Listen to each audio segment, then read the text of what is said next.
Welcome to academia biology और मैं हूं आपके साथ सचिन अंतिल। तो आज से भाई हम पीजीटी बायोलॉजी प्रिपरेशन सीरीज़ में ह्यूमन फिजियोलॉजी को स्टार्ट करेंगे। जितने भी चैप्टर हैं वन बाय वन करके कंप्लीट करेंगे। आज के इस वन शॉट में हम कवर करेंगे आपका डाइजेस्टिव सिस्टम की फिजियोलॉजी। तो शुरू करते हैं बिना टाइम को वेस्ट किए हुए। तो देखो भाई, इस पर्टिकुलर चैप्टर में जो तुम्हारा डाइजेशन वगैरह आता है वो तुम करते हो, बट इसी चैप्टर से रिलेटेड एक छोटा सा टॉपिक है, पहले मैं आपका वो क्लियर करवाऊंगा जिसमें से आपके क्वेश्चंस आते हैं, जो कि है आपका विटामिन्स। तो विटामिन्स से भाई क्वेश्चन आपके हर बार आते हैं, हर एग्जाम में आते हैं।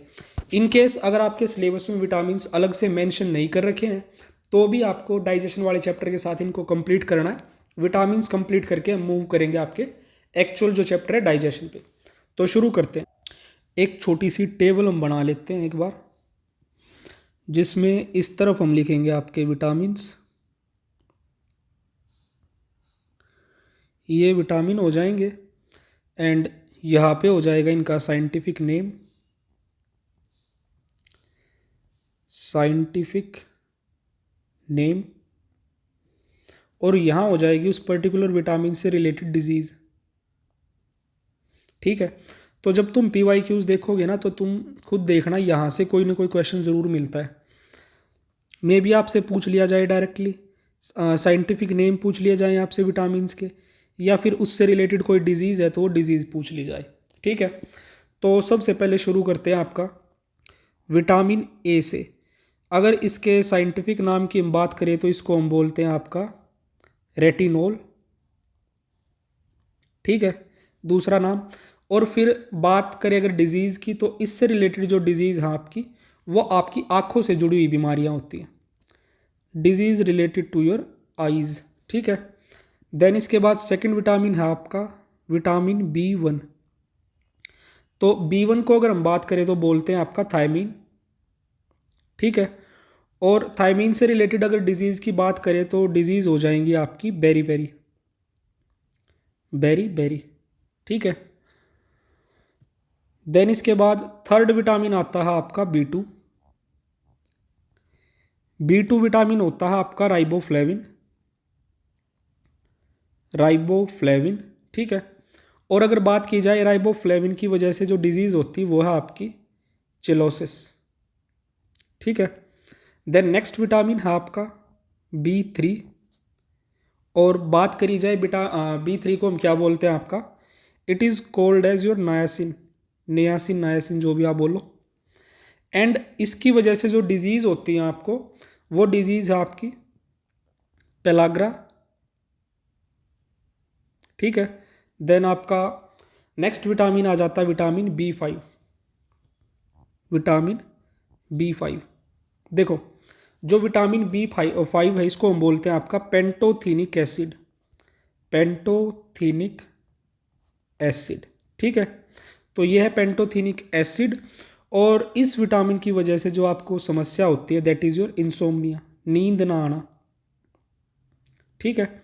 अच्छा, एक चीज़ और याद रखना, जो आपका ये नायासिन है, नायासिन के लिए अगर प्रिकर्सर पूछा जाए तो आपका यहाँ पे याद रखना, किसमें, ये यहाँ लिखवा देता हूँ मैं आपका। इसका प्रिकर्सर अगर आपसे पूछा जाए तो आपको याद रखना है क्या, B3 का जो प्रिकर्सर होता है वो होता है आपका ट्रिप्टोफैन, ट्रिप्टोफैन। ठीक है। B3 का प्रिकर्सर क्या है तुम्हारा, ट्रिप्टोफैन है B3 का प्रिकर्सर। अब आ जाता है next vitamin, that is your vitamin B6। Vitamin B6 को हम बोलते हैं आपका पायरिडोक्सिन, पायरिडोक्सिन। ठीक है। और जो आपका पायरिडोक्सिन है इसकी वजह से जो डिजीज होती है वो है आपकी चिलोसिस। ठीक है। नेक्स्ट विटामिन है आपका B7। जो आपका B7 विटामिन है, B7 को हम बोलते हैं आपका बायोटिन। और बायोटिन की वजह से जो आपको समस्या होती है that is megaloblastic anaemia, megaloblastic anaemia. Then इसके बाद नेक्स्ट आता है आपका विटामिन B9। देखो भाई, जो विटामिन B9 है इसको हम बोलते हैं फोलिक एसिड, फोलिक एसिड। और फोलिक एसिड आपका आरबीसी फॉर्मेशन के लिए बहुत ज़्यादा इंपॉर्टेंट होता है, इस चीज़ को याद रखना, ठीक है। एंड इसकी वजह से जो समस्या होती है वो है आपकी मैक्रोसाइटिक एनीमिया, मैक्रोसाइटिक एनीमिया, ठीक है। देन विटामिन B9 के बाद आता है आपका विटामिन B12। जो आपका विटामिन B12 है इसको हम बोलते हैं आपका कोबालामीन। कोबालामीन से याद रखना कि जो आपका पर्टिकुलर अमाइनो एसिड है B12, सॉरी अमाइनो एसिड नहीं, विटामिन है B12, इसमें आपका कोबाल्ट मिलता है, ठीक है। और इसकी खास बात क्या है, ये जो पर्टिकुलर आपका विटामिन है ये वेजिटेबल्स में नहीं मिलता, ठीक है। It is not found in vegetables and ये ओनली विटामिन बी है that is stored in body. तो इसके बारे में याद रखनी दो तीन इंपॉर्टेंट चीज़ें। क्या क्या, एक तो ओनली, हाँ, एक तो ये याद रखना not stored in body, sorry not stored in, not found in vegetables. एक तो याद रखना it is not found in vegetables, ये आपका एक तो वेजिटेबल्स में नहीं मिलता है। दूसरा only vitamin B that is stored in body, only vitamin B that is stored in body, that is stored in body. आपके जितने भी विटामिन बी हैं उनमें सिर्फ ये अकेला ऐसा विटामिन है जो बॉडी में आपका स्टोर होता है। फिर नेक्स्ट आता है आपका विटामिन सी, और विटामिन सी को हम बोलते हैं आपका एस्कॉर्बिक एसिड, एस्कॉर्बिक एसिड, ठीक है। और एस्कॉर्बिक एसिड की वजह से जो आपको समस्या होती है दैट इज योर स्कर्वी, ठीक है। एंड एस्कॉर्बिक एसिड की खास बात क्या है, it is easily degraded by heat, easily degraded by heat, easily degraded by heat, heat इसको बहुत ईजिली डिग्रेड कर देती है विटामिन डी को, सी को सॉरी। नेक्स्ट विटामिन आता है आपका विटामिन डी। जो आपका विटामिन डी है इसको बोलते हैं कैल्सीफेरोल, कैल्सीफेरोल, ठीक है। जो ये आपका विटामिन डी है ये इंपॉर्टेंट होता है आपका बोन्स के लिए। अगर किसी प्रकार से बॉडी में विटामिन डी की डेफिशिएंसी है तो जो आपको डिजीज़ होंगे या इशू आएंगे वो आपको बोन से रिलेटेड आएंगे। नेक्स्ट विटामिन है आपका विटामिन ई, और विटामिन ई को बोलते हैं आपका टोकोफेरोल, टोकोफेरोल, ठीक है। एंड इस विटामिन की खास बात क्या है, इस विटामिन को बोला जाता है एंटी स्टर्लिटी विटामिन, ठीक है। It is anti sterility vitamin, anti sterility vitamin भी बोला जाता है इसको। एंड ये आपका विटामिन ए का एब्जॉर्प्शन करवाता है। ई क्या करवाता है, एब्जॉर्प्शन ऑफ विटामिन ए। तो इससे याद रखना, एक सेकंड वही, तो याद रखना क्या करवाता है ये, एब्जॉर्प्शन ऑफ विटामिन ए। ये आपके विटामिन ए का एब्जॉर्प्शन करवाता है कौन, विटामिन ई। देन इसके बाद नेक्स्ट आता है आपका विटामिन के। विटामिन के को हम बोलते हैं आपका फाइलोक्विनोन, फाइलोक्विनोन, ठीक है। और अगर फाइलोक्विनोन की बात की जाए तो फाइलोक्विनोन की वजह से जो डिजीज़ होती है वो होती है आपकी haemorrhage disease of newborn, haemorrhage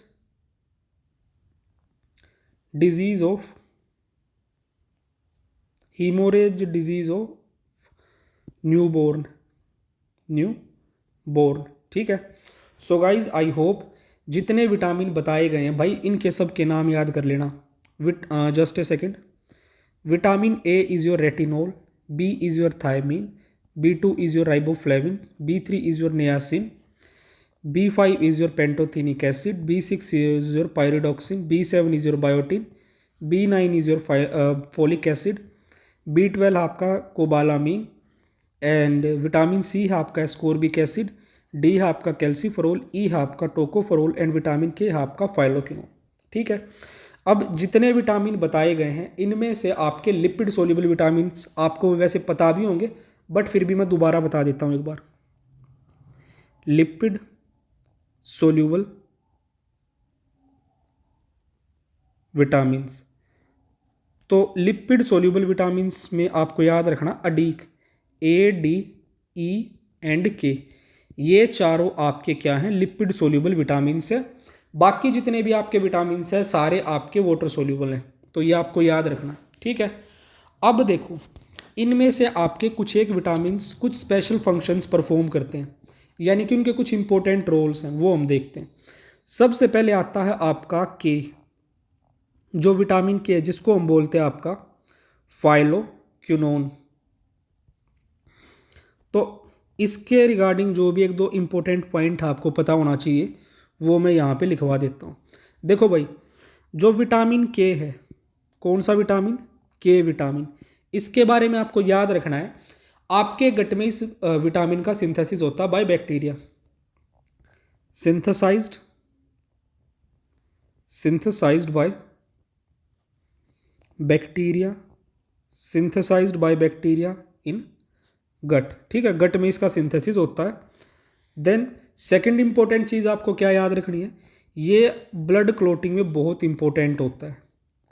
दूसरा इसका इंपॉर्टेंट रोल किस में आता है, आपका ब्लड क्लोटिंग में, तो ये आपको याद रखना है, it is concerned with your blood clotting. Then next आता है आपका नेक्स्ट विटामिन आ जाता है आपका only vitamin B complex that is stored in your body is your vitamin B12। वैसे ये पॉइंट मैं लिखवा चुका हूँ, जो आपका विटामिन B12 है ना तो ये वेजिटेबल्स में मिलता, and it is the only vitamin B that is stored in your body, तो ये आपको आई थिंक याद रह जाएगा। देन नेक्स्ट आपका कुछ विटामिन आपके हिमेटोपोइटिक विटामिन है, हिमेटोपोइटिक वाइटामिन्स, यानी कि कुछ विटामिन्स आपके ऐसे हैं जिनका हिमेटोपोइसिस में रोल आता है।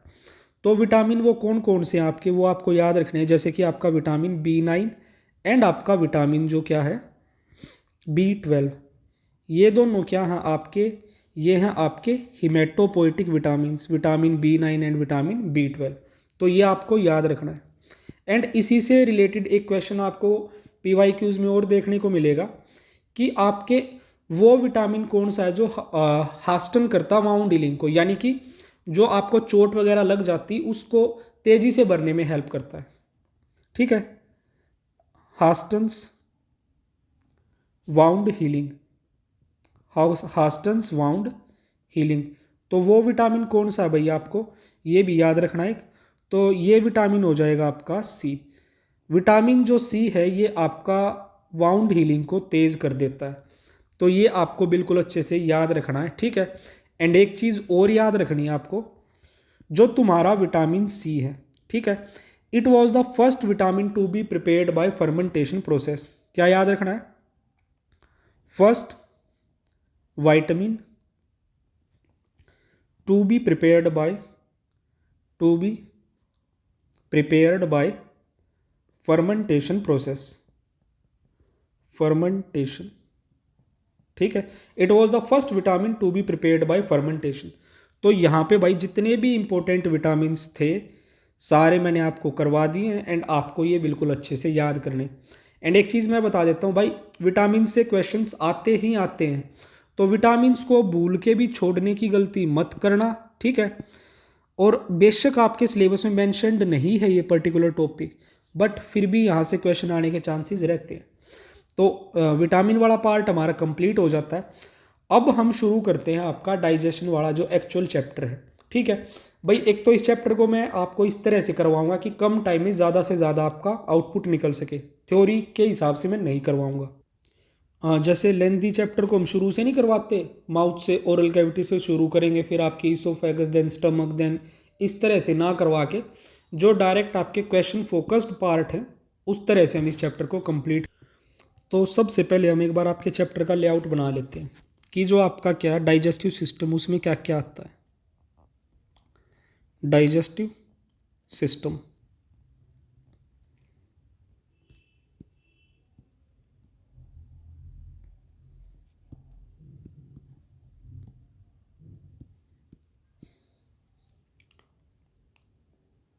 तो देखो भाई, जो आपका डाइजेस्टिव सिस्टम है उसमें मेजरली आपकी दो चीज़ें हैं।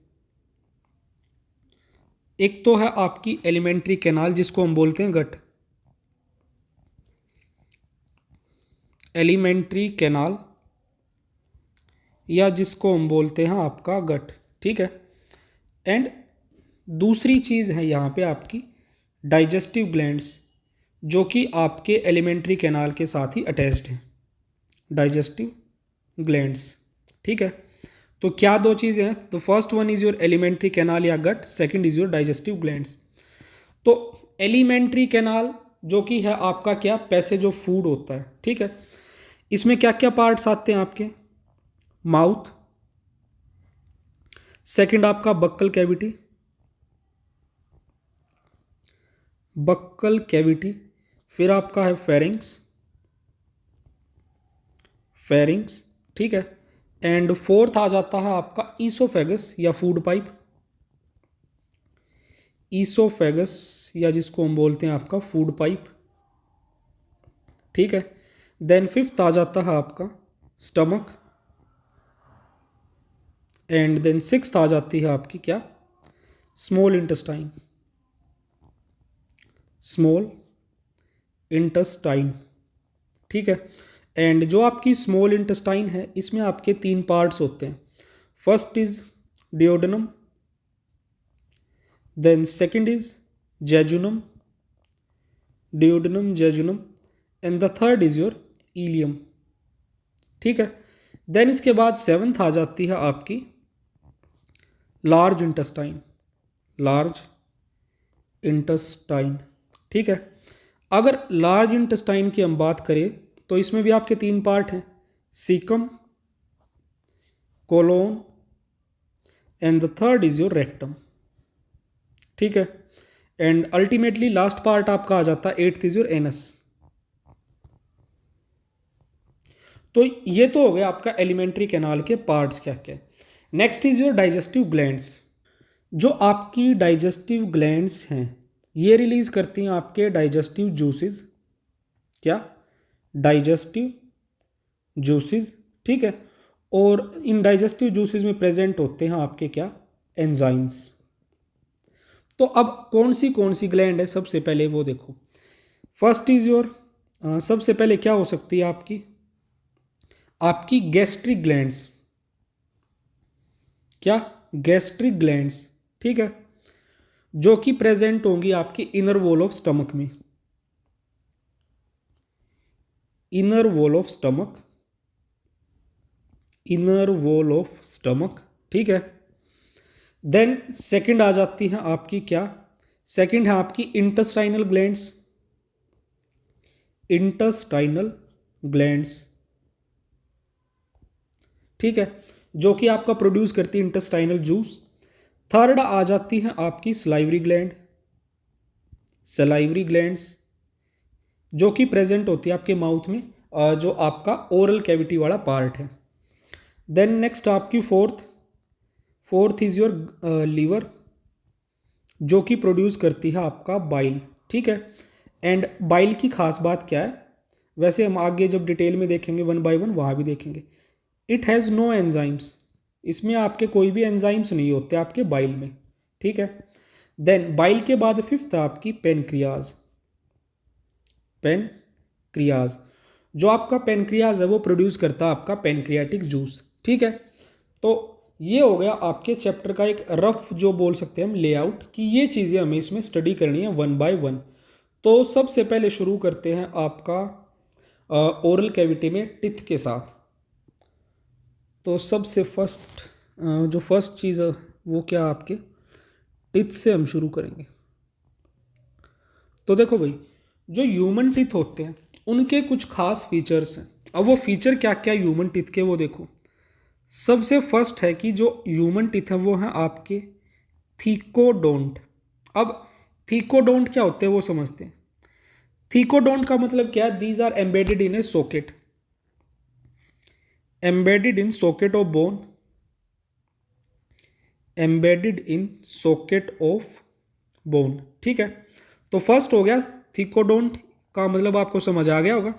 सेकंड है आपके डाइफायोडोंट, डाइफायोडोंट। अब डाइफायोडोंट क्या होते हैं वो देखो। डाइफायोडोंट का मतलब होता है कि जो अपने ह्यूमंस के टिथ हैं वो लाइफ में 2 बार आते हैं। जो पहले आते हैं वो आपके मिल्क टीथ होते हैं जिनको हम बोलते हैं डेसिडुअस टूथ, और दूसरे क्या होते हैं आपके क्या परमानेंट टूथ। तो क्या हो गई ये, our teeth made up twice in life, made up twice in life, twice in life, life में 2 बार आते हैं।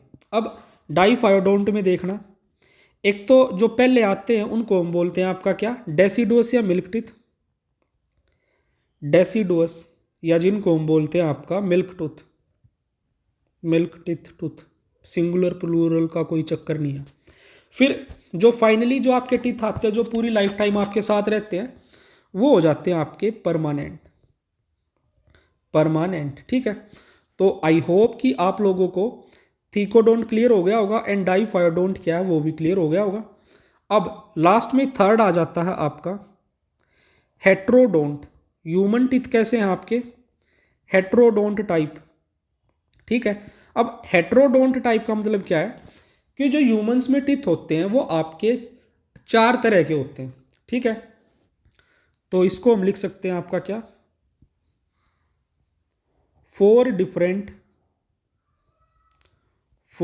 Different types of teeth, 4 different types of teeth, 4 अलग अलग टाइप्स के टीथ होते हैं ह्यूमंस में।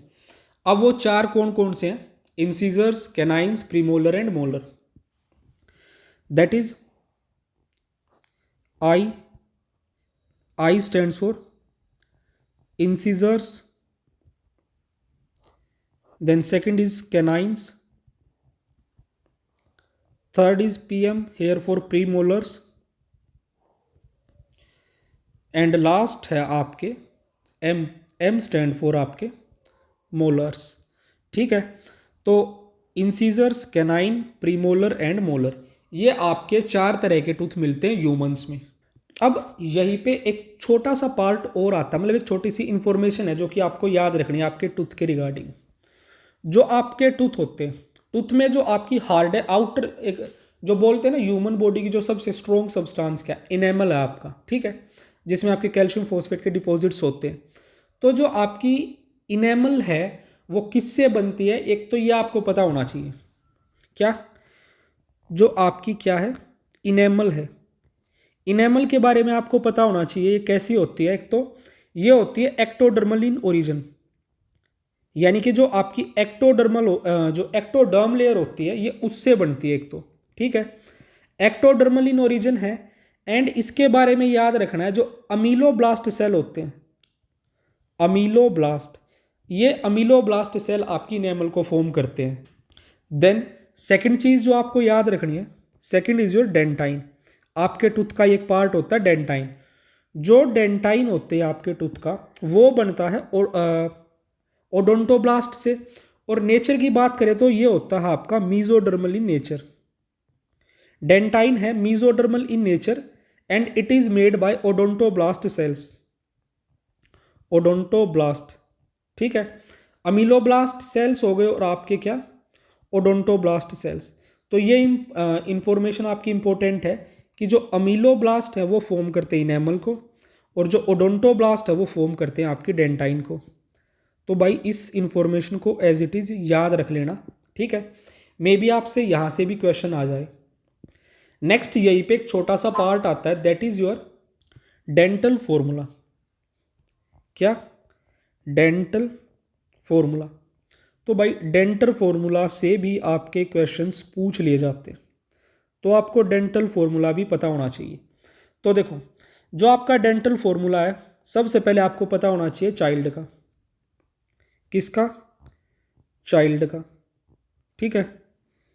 और इसमें क्या क्या आपका, first is incisors, canine, premolar and molar, ठीक है। तो चाइल्ड के डेंटल फॉर्मूला में होते हैं आपका 2102, यानी कि चाइल्ड में 2 incisors, 1 canine, 0 premolar and 2 molar. देन अगर बात की जाए आपके टीन की, तो टीनेज में क्या होता है 2122, एंड अल्टीमेटली लास्ट आ जाता है आपका एडल्ट का, जो कि आपको बिल्कुल अच्छे से पता होना चाहिए। एडल्ट में होता है आपका 2123, ठीक है। तो ये आपको पता होना चाहिए। अच्छा, वो कौन से टीथ हैं आपके जो बिल्कुल एब्सेंट होते हैं इनिशियली चाइल्ड में, वो हैं आपके प्रीमोलर। तो इनमें जो सबसे इंपॉर्टेंट है वो आपका एडल्ट वाला डेंटल फॉर्मूला है, जो कि आपको अच्छे से याद रखना है, दैट इज 2 1 2 3। तो देखो, आई होप कि यहाँ पे जो ओरल कैविटी में टीथ के बारे में जितना हमने डिस्कस किया वो आपको समझ आ गया होगा, एंड साथ ही साथ कुछ चीज़ें आपको याद भी हो गई होंगी। अब इसके बाद नेक्स्ट आपकी ओरल कैविटी के बाद आपका फेरिंग्स, देन आपकी ईसोफेगस, देन ईसोफेगस के बाद आता है आपका स्टमक। तो ईसोफेगस में एज सच याद करने का कुछ नहीं है, सिर्फ अपनी एनसीईआरटी की रीडिंग ले लेना, ठीक है। कोई पॉइंट मिस हो गया तो वहाँ से देख लेना। अब जो इंपॉर्टेंट और जो मेजर पार्ट आता है वो है आपका स्टमक वाला पार्ट, ठीक है। तो स्टमक में आपकी काफ़ी सारी चीज़ें हैं जो कि आपको याद करनी है। Next is your stomach. तो आपके स्टमक का एक सिंपल सा हम कुछ डायग्राम्स ड्रॉ कर लेते हैं इस तरह से, ताकि आप लोगों को चीज़ें एक्सप्लेन करनी आसान हो जाए मेरे लिए।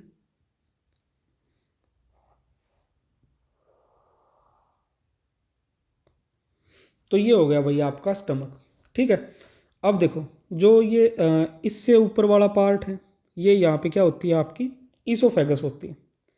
दिस इज योर ईसोफेगस, ठीक है। अब जो आपका स्टमक होता है, स्टमक के अलग अलग रीजन्स होते हैं। जो आपका स्टमक का ये वाला रीजन है, इसको हम बोलते हैं आपका फंडस, ठीक है। And this part is your cardiac, ठीक है। एंड जो ये वाला आपका पार्ट है, दिस इज योर पाइलोरिक, ठीक है। तो आई होप इतनी चीज़ें आपको समझ आ गई होंगी कि आपके स्टमक के 3 रीजन कौन कौन से हैं।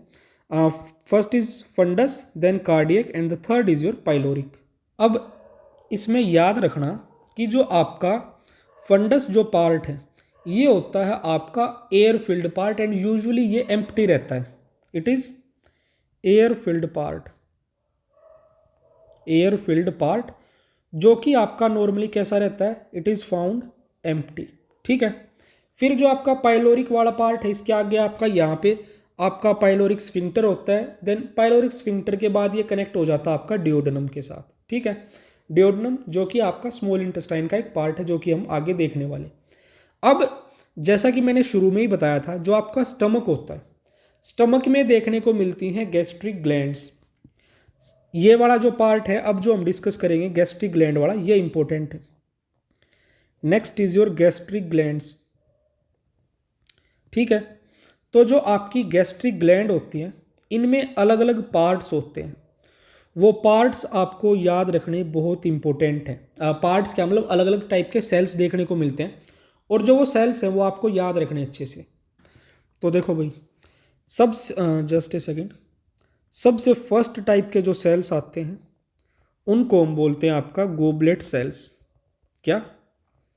गोबलेट सेल्स, ठीक है।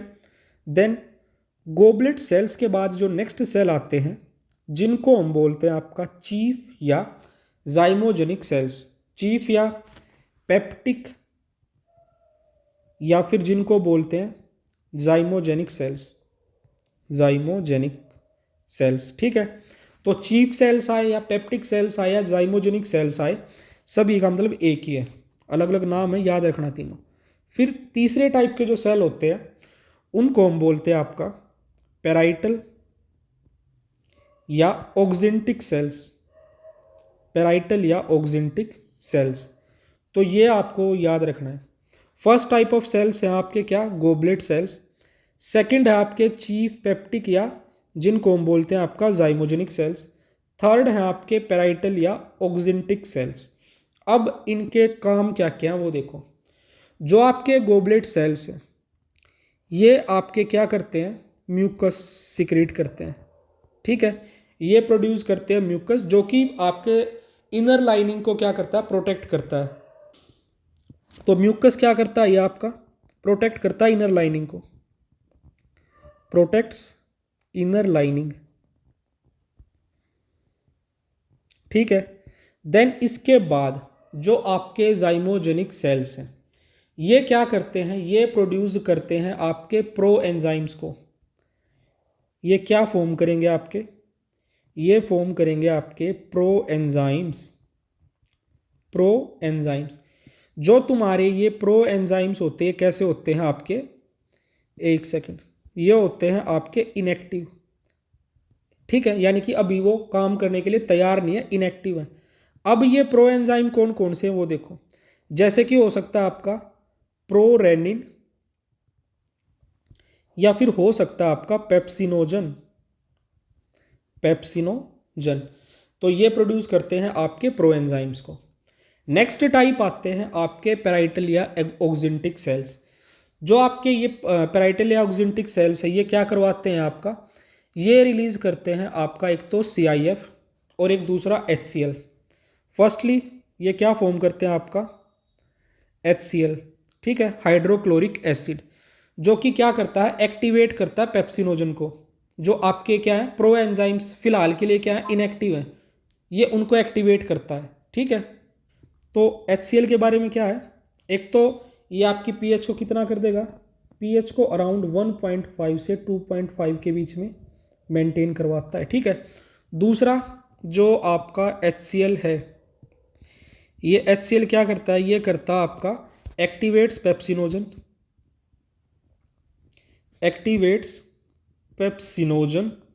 ये आपके पेप्सिनोजन को एक्टिवेट करता है।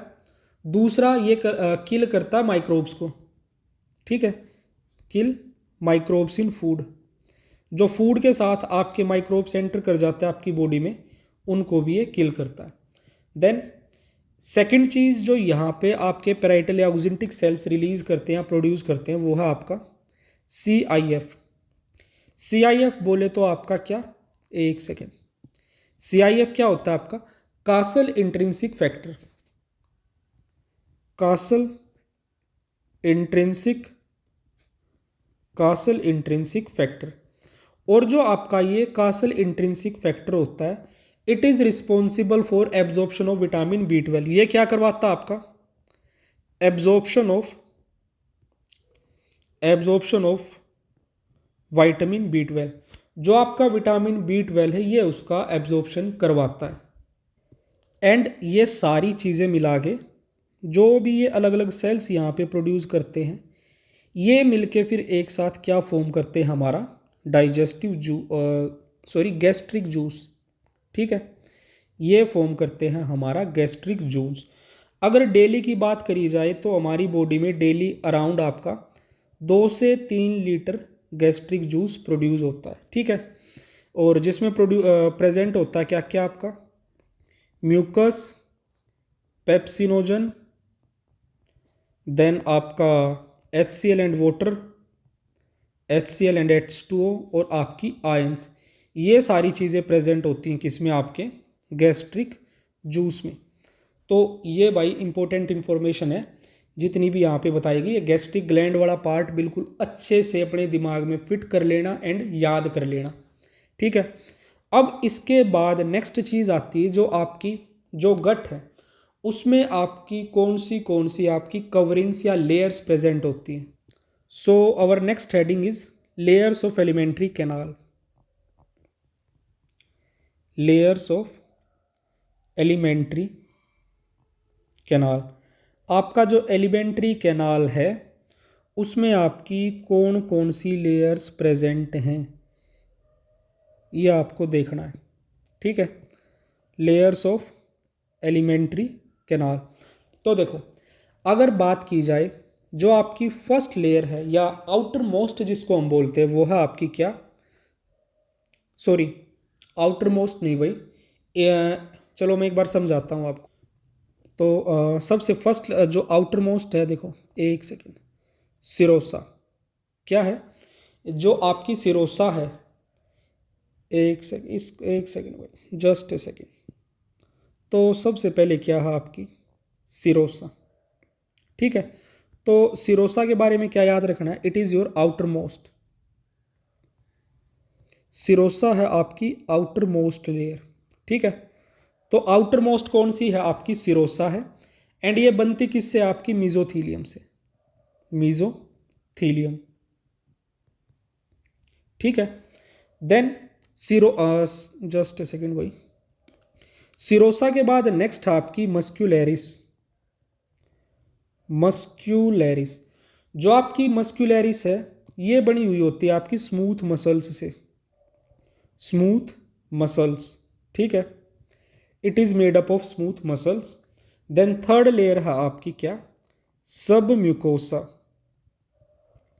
जो आपकी सब म्यूकोसा है it is made up of loose connective tissues, loose connective tissues, ये बनी हुई होती है आपकी लूज कनेक्टिव टिश्यूज से।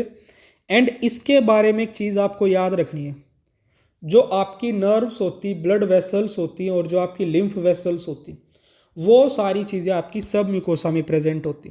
तो सब म्यूकोसा में क्या क्या होता है आपका, आपकी नर्व्स प्लस आपकी क्या, blood vessels, blood vessels, and third आपकी क्या, आपकी लिम्फ वेसल्स, लिम्फ वेसल्स। ये जितनी भी चीज़ें प्रेजेंट होती ये आपकी सब म्यूकोसा में प्रेजेंट होती।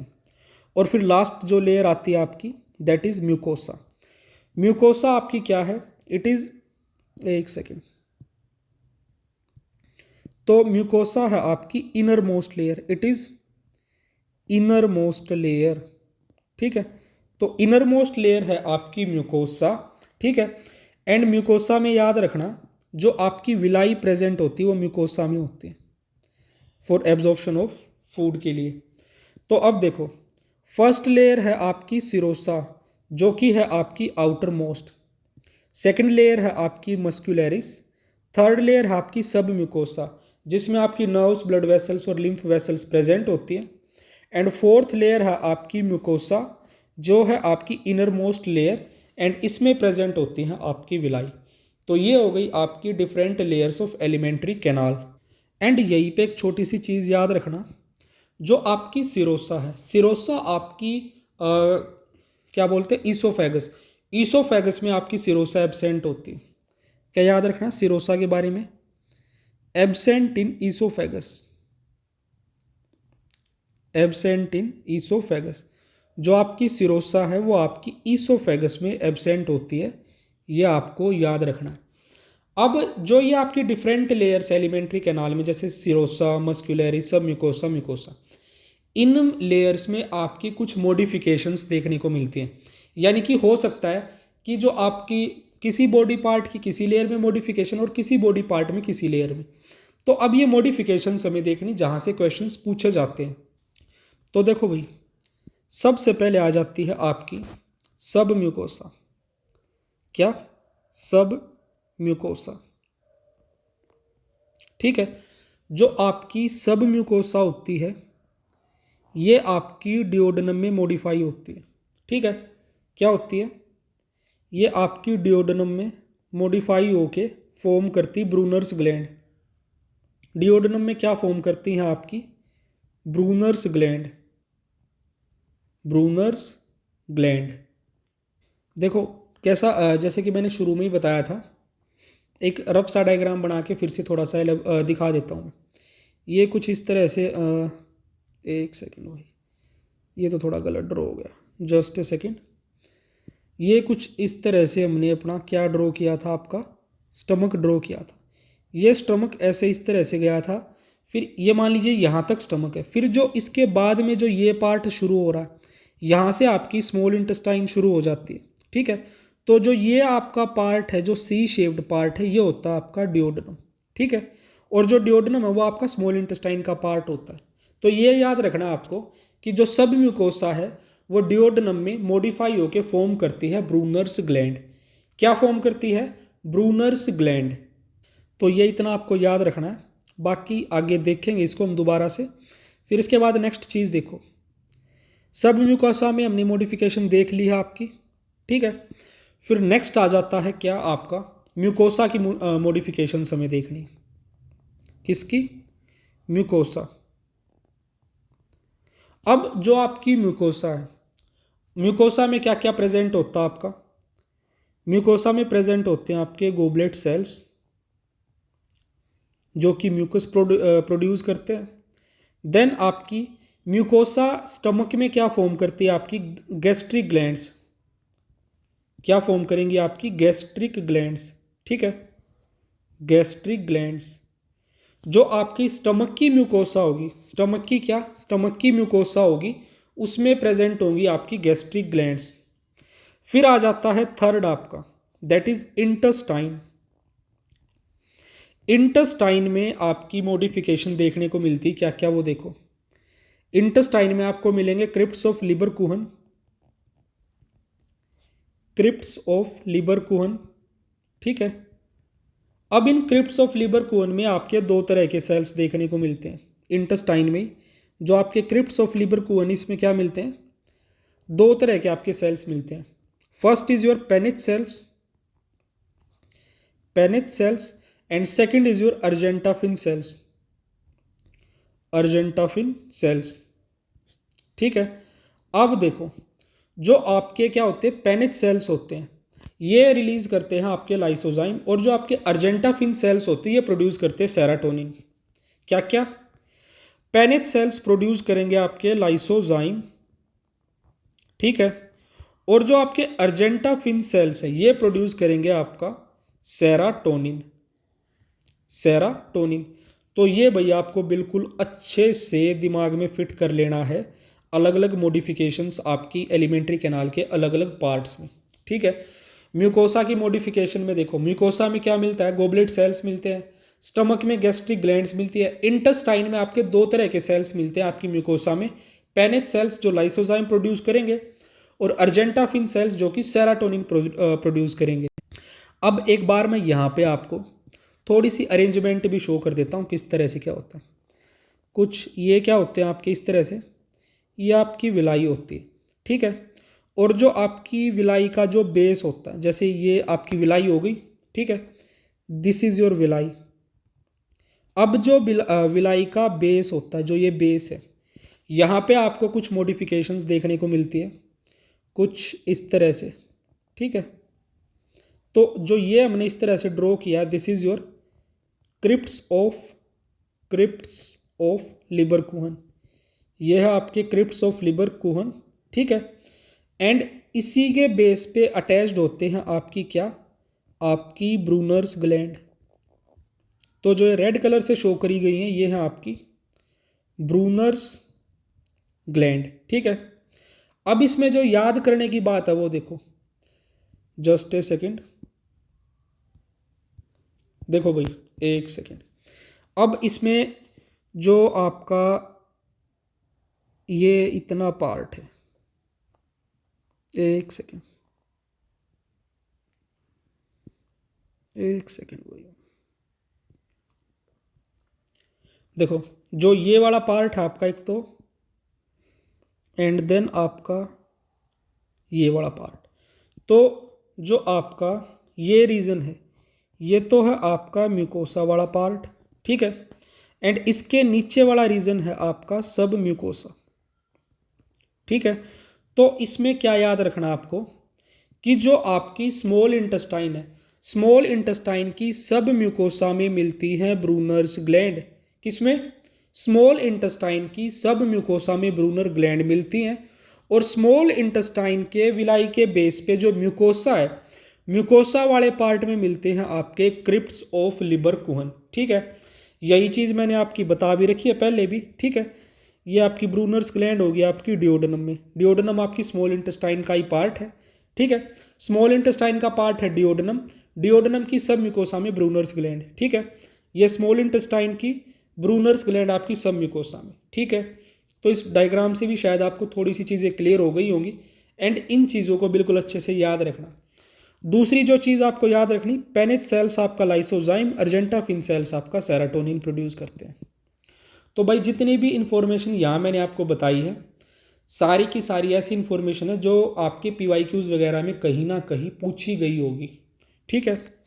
अब यहीं पे देखो, स्मॉल इंटेस्टाइन के पार्ट्स देख लो एक बार। सबसे पहले क्या होता है, डिओडनम, जो आपका सी शेप्ड पार्ट होता है, ठीक है। देन आपका जेजुनम, एक सेकेंड, डिओडनम, जेजुनम, देन है आपका इलियम। एक सेकंड भाई, ये आपके किसके पार्ट हैं? These are your parts of small intestine.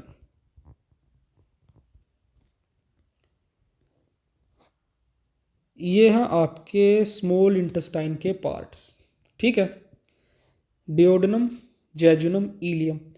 अब देखो, जो आपका डिओडनम है ये है आपका smallest part, this is your smallest part, ठीक है। और जो इलियम है ये है आपका लॉन्गेस्ट पार्ट, ये है लॉन्गेस्ट। अब इसमें याद रखना, जो आपका डिओडनम है इसमें मिलती हैं आपकी क्या? Brunner's gland. डिओडनम में मिलती है आपकी ब्रूनर्स ग्लैंड, और जो आपका इलियम है यहाँ पे मिलते हैं आपके पेयर्स पैचेस, ठीक है। और जो पेयर्स पैचेस होते हैं इसमें आपकी WBCs प्रेजेंट होती है। आई होप यहाँ तक जितनी चीज़ें आप लोगों को बताई गई हैं भाई, सारी की सारी आपको शायद साथ की साथ क्लियर हो गई होंगी, ठीक है। अब नेक्स्ट पार्ट कुछ क्या क्या हो गया, एक सेकंड भाई। टिथ वाला पार्ट हो गया, स्टमक हो गया। अच्छा, टिथ वाले पार्ट में भाई यहाँ पे एक छोटी सी चीज़ हम मिस कर गए, ओरल कैविटी में ही आपकी जो ग्लैंड्स होती है, आपकी स्लाइवरी ग्लैंड्स होती है, वो वाला पार्ट हम मिस कर गए थोड़ा। कोई नहीं, उसको स्पेस बचा, यहाँ मैं बताता हूँ आपको। तो हाँ, ग्लैंड्स को भी साथ के साथ ही कवर करते हैं, सेपरेट नहीं। तो यही देखते हैं डाइजेस्टिव ग्लैंड्स वाला पार्ट। डाइजेस्टिव ग्लैंड्स, एक सेकंड भाई।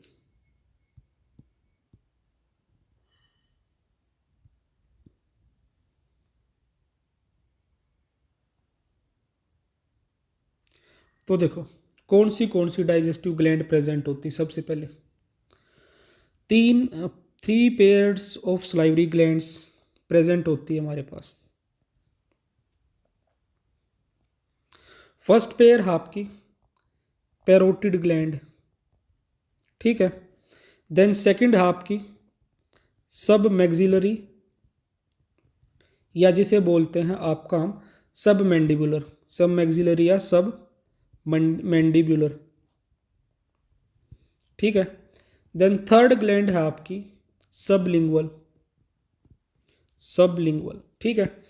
तो देखो, first is your parotid gland, second is your सब मैक्सिलरी या सब mandibular, and third is your sublingual.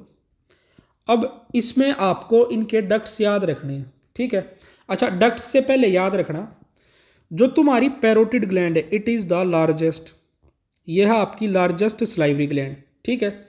जो कि अगर इसकी लोकेशन की बात करें, लोकेशन इसकी कहाँ होती है? नियर ईयर, आपके ईयर्स के पास, ठीक है। Then second is your, it is located near your jaws, and sublingual is located below tongue, ये आपकी टंग के नीचे होती है। तो लोकेशन आपको याद रखनी है, पैरोटिड नियर ईयर, सब मैक्सिलरी या मैंडिबुलर जोज के पास, सबलिंगुअल आपकी बिलो योर टंग, ठीक है। अब इनके डक्ट्स के नाम आते हैं भाई, वो डक्ट्स के नाम आपको याद रखने हैं। जो आपकी पैरोटिड ग्लैंड है इसका जो डक्ट होता है वो होता है स्टेनसन्स डक्ट। क्या? स्टेनसन्स डक्ट। फिर आपकी जो सब मैक्सिलरी ग्लैंड है या मैंडिबुलर है इसका डक्ट होता है वोर्टन्स डक्ट। क्या होता है? वोर्टन्स डक्ट। और फिर जो आपकी सबलिंगुअल ग्लैंड है इसका जो डक्ट होता है वो होता है duct of Rivinus, duct of Rivinus. तो ये आपको इनके भाई क्या याद रखने हैं, जस्ट ए सेकेंड, इनके डक्ट्स और याद रखने हैं। पैरोटिड का स्टेनसन्स डक्ट, सब मैक्सिलरी का वोर्टन्स डक्ट, और सबलिंगुअल का आपका डक्ट ऑफ रिविनस, ठीक है।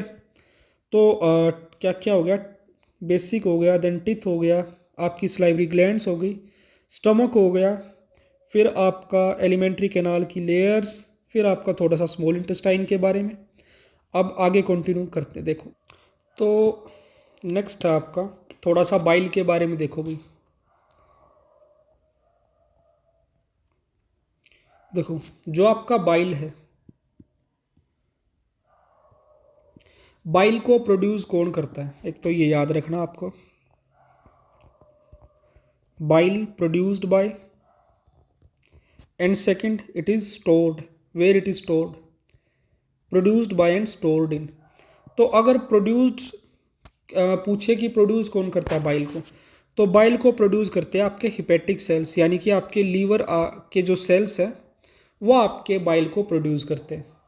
देन इसको स्टोर कौन करता है, स्टोर करता है आपका गोल ब्लैडर, गोल ब्लैडर, ठीक है। अब जो आपके हिपेटिक सेल्स हैं वहाँ पे आपके एक डक्ट प्रेजेंट होता है, दैट इज हिपेटिक डक्ट, ठीक है। एंड गोल ब्लैडर का जो डक्ट होता है उसको हम बोलते हैं आपका सिस्टिक डक्ट, गोल ब्लैडर का होता है आपका सिस्टिक डक्ट, ठीक है। और ये जो दोनों हैं क्या क्या, हिपेटिक डक्ट प्लस आपका सिस्टिक डक्ट, ये दोनों मिलके क्या फॉर्म करते हैं आपका common bile duct, common bile duct, ठीक है। तो ये आपको बिल्कुल पता होना चाहिए कि जो आपका कॉमन बाइल डक्ट होता है, कॉमन बाइल डक्ट किससे मिलके बनता है आपका, कॉमन बाइल डक्ट मिलके बनता है दो चीज़ों से, हिपेटिक डक्ट प्लस आपका सिस्टिक डक्ट, दोनों मिलके फॉर्म करते हैं आपका कॉमन बाइल डक्ट। एंड जो आपका क्या है कॉमन बाइल डक्ट है, इसमें एक स्फिंक्टर प्रेजेंट होता है। कॉमन बाइल डक्ट में क्या प्रेजेंट होता है, एक स्फिंक्टर होता है, ठीक है। उस स्फिंक्टर का नाम क्या होता है आपका sphincter of बॉयडन, that is sphincter of बॉयडन। तो ये भी आपको थोड़ा सा याद रखना है कि कॉमन बाइल डक्ट में क्या प्रेजेंट होता है आपका स्फिंक्टर ऑफ बॉयडन, ठीक है। एंड यहीं पे एक और इन्फॉर्मेशन जो आपको याद रखनी वो क्या है, जो आपका पेनक्रियाटिक डक्ट होता है, पेनक्रियाटिक डक्ट, ठीक है। तो पेनक्रियाटिक डक्ट में जो आपका मेन डक्ट होता है, मेन पेनक्रियाटिक डक्ट क्या होता है, मेन आपका पेनक्रियाटिक डक्ट क्या होता है, मेन पेनक्रियाटिक डक्ट वो है आपका डक्ट ऑफ वीरसंग, वीरसंग, ठीक है। अगर आपसे पूछा जाए accessory pancreatic duct, accessory pancreatic duct, तो एक्सेसरी जो पेनक्रियाटिक डक्ट होता है वो होता है आपका डक्ट ऑफ सेंटोरिनी, सेंटोरिनी, ठीक है।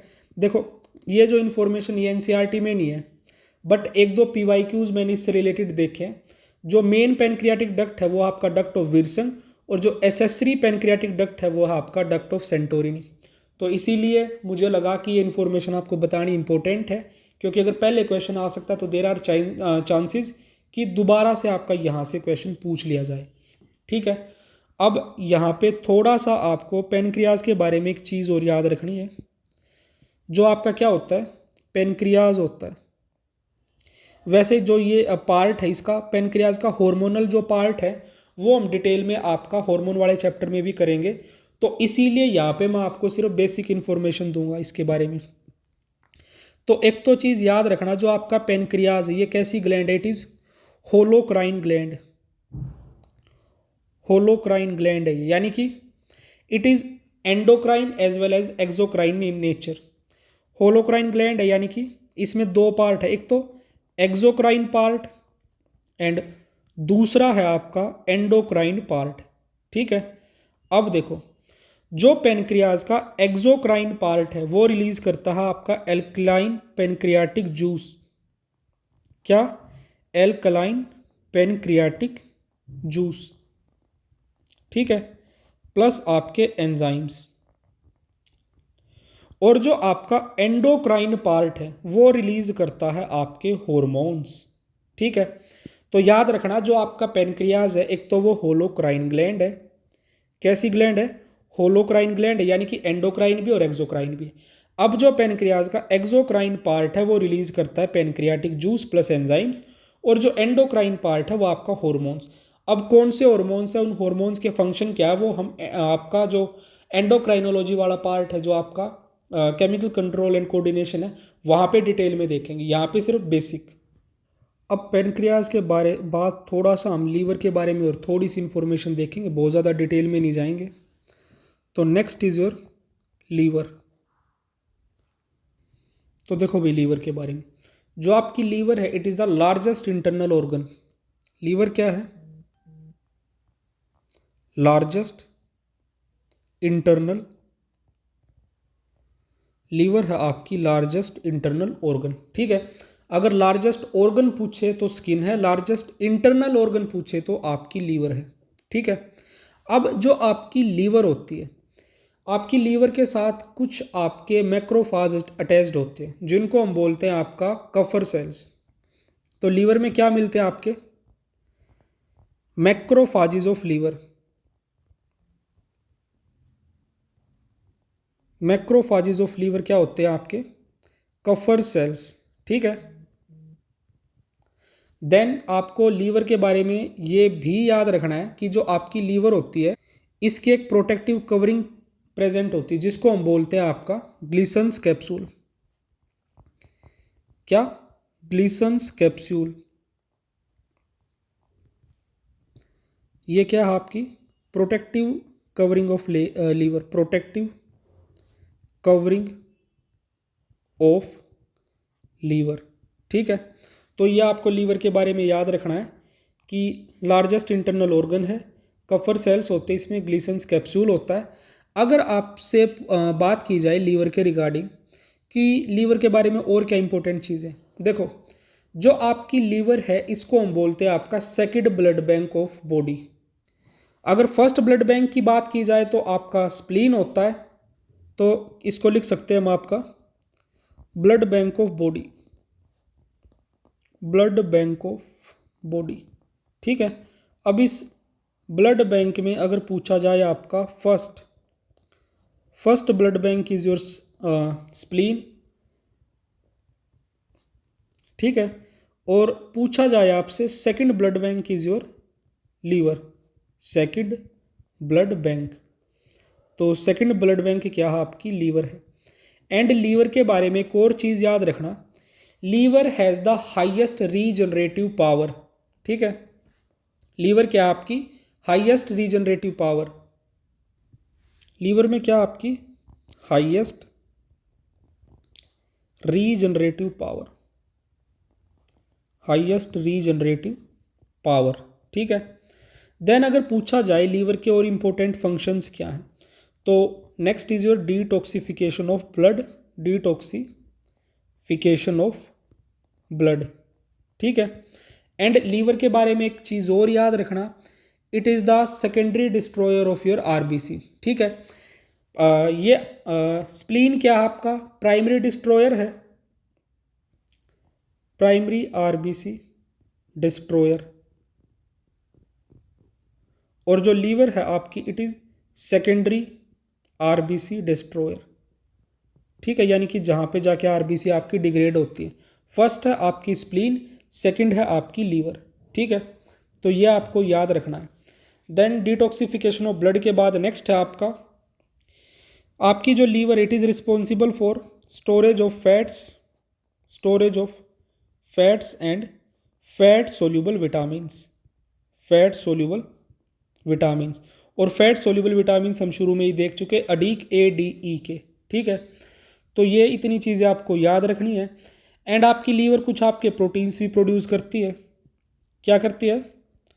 Produce proteins. ठीक है, और वो प्रोटीन्स कौन कौन से हैं? जैसे कि आपके ब्लड क्लोटिंग में इंपॉर्टेंट जो प्रोटीन्स हैं, जैसे कि थ्रोम्बिन, देन थ्रोम्बिन के बाद फाइब्रिनोजन और आपका हेपेरिन।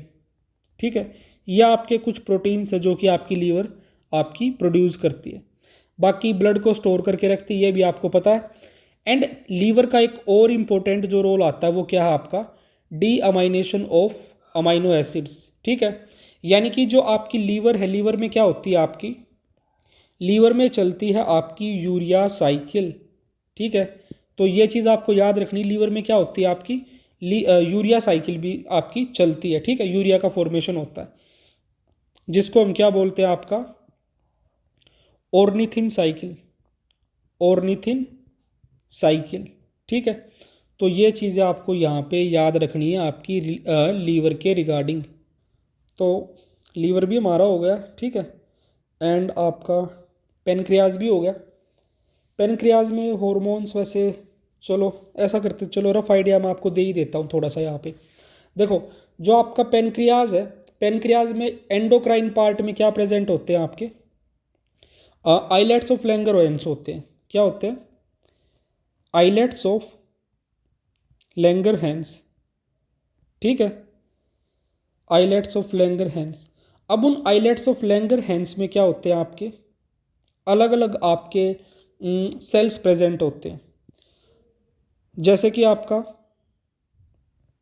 अल्फा सेल्स, आपके बीटा सेल्स, आपके डेल्टा सेल्स और आपके पीपी सेल्स। ठीक है, तो जो आपके अल्फा सेल्स हैं ये प्रोड्यूस करते हैं आपका ग्लूकागोन। ठीक है, इसको भाई थोड़ा सा एडजस्ट करते चीज़ों को।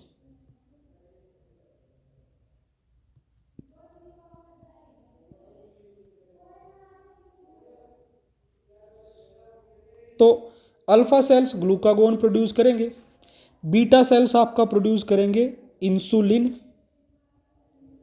ठीक है, और जो आपके डेल्टा सेल्स है ये प्रोड्यूस करते हैं आपका सोमेटोस्टेटिन।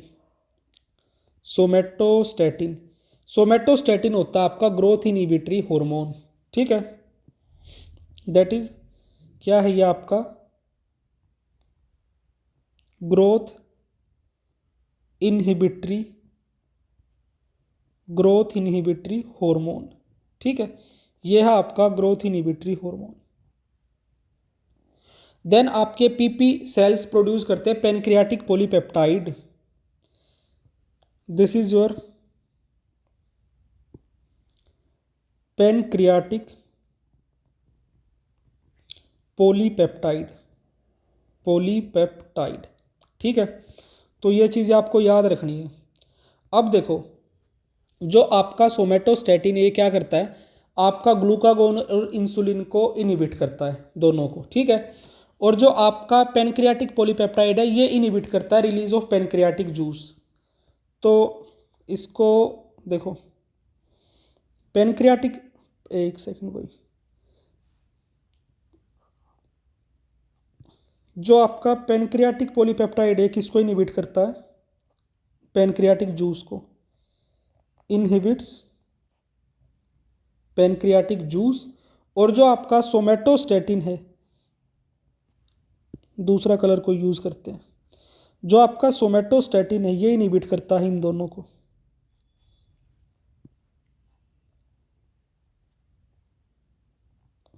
इनहिबिट आपके जो सोमेटोस्टेटिन है वो इनहिबिट करेगा आपके अल्फा सेल्स को और आपके बीटा सेल्स को। और पेनक्रियाटिक पॉलीपेप्टाइड आपका इनहिबिट कर रहा है आपका पेनक्रियाटिक जूस के सीक्रेशन को। ठीक है, अच्छा, जो आपका ग्लूकागोन होता है, एक सेकंड भाई, दोबारा से देखना पड़ेगा हमें थोड़ा सा, ये मुश्किल है तो एडजस्ट कर पाना। देखो, जो आपका ग्लूकागोन होता है क्या करता है, इंक्रीज करता है ब्लड शुगर को। एक सेकंड, क्या करेगा, इंक्रीज ब्लड शुगर। और जो आपका इंसुलिन है ये क्या करेगा, डिक्रीज ब्लड शुगर। तो ये एक दो फंक्शन भी इनके साथ में याद कर लेना। ठीक है, अब आ जाता है आपका major part, that is physiology of digestion. तो यहां से हम शुरू करेंगे आपका क्या, फिजियोलॉजी ऑफ डाइजेशन।